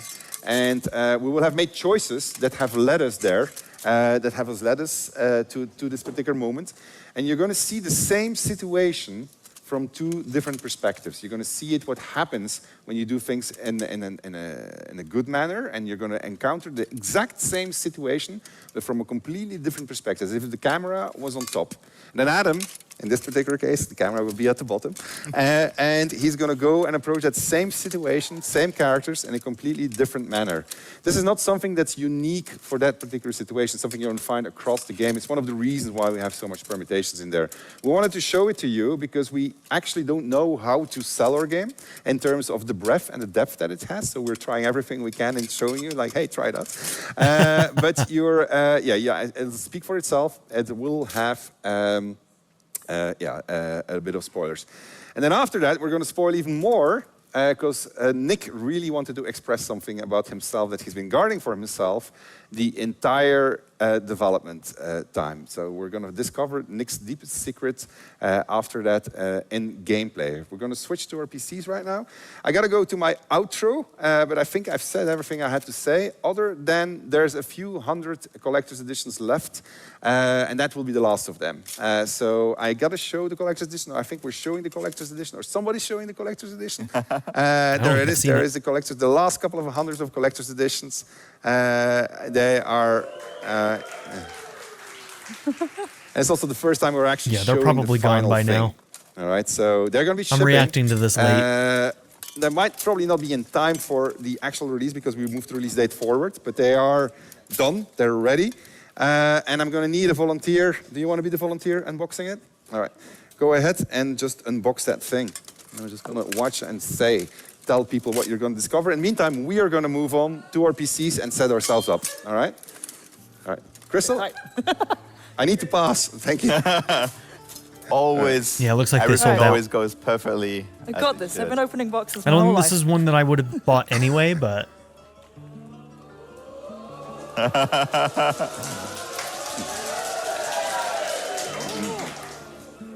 All right.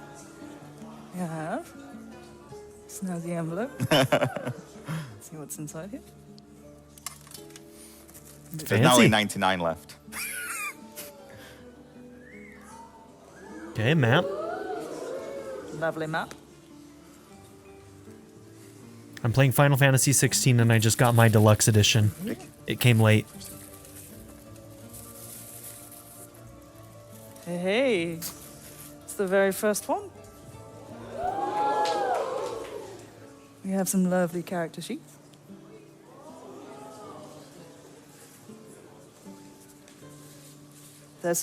Where's Astarion? I'll find him. I'll find him. He's here.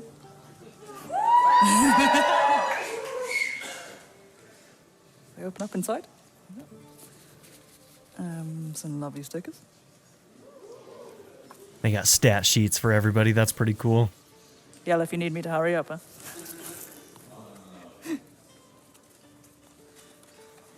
Oh, this is wonderful. This is incredible. Is it an art book? Ooh, I bet that looks pretty. That looks really nice. Give you a quick glimpse inside, just a little bit. Brief.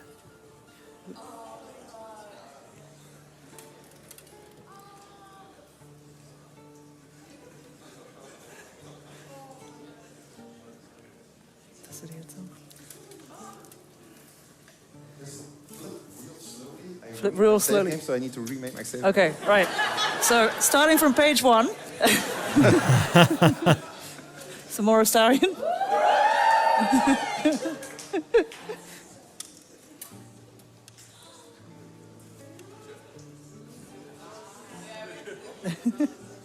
Notable character. There's a lot of pages.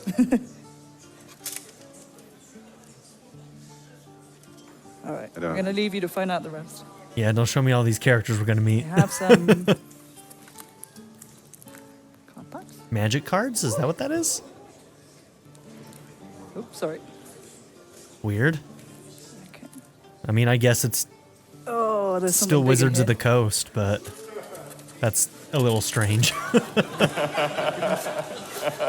I Pretty big. really don't care about collectible cards, but It's Magic has fallen off quite a bit, hasn't it? Haven't they? Like, Look, Wizards it's of the Coast has done ginormous. some bad things recently, but I've heard that Magic is not in its best place at the moment. I do the little things. There's some build up. That's metallic dice, right? Yeah. It's really heavy or not? Yeah. It's big.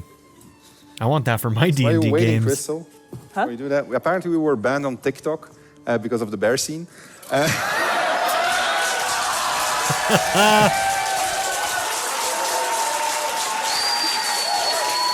Congratulations. Rite of passage right there, I guess. I don't know.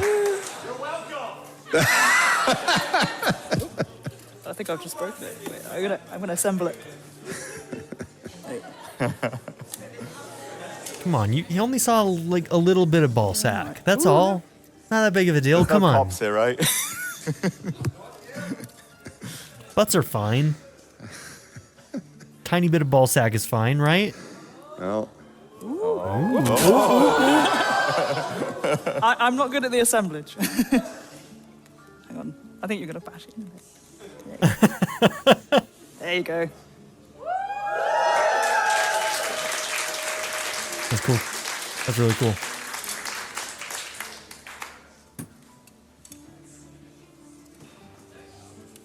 Gotta get one of my cats off my table. All I right. think. He got the idea. That's the one who can't walk very well, so he knocks shit over They're when he literally climbs up all onto stuff. sold out. We had a few hundreds. We had 1,000 reserved, And so I'm not going to name, and that for some reason didn't materialize. So suddenly we have 1,000 left. So there's. Actually, I'm going to leave this guy. And what a coincidence, yeah, indeed. But there's only a few hundreds left now, so they went really fast. What am I doing? Looks like it's going for $270. But yeah, it says that it's sold out. What can go wrong?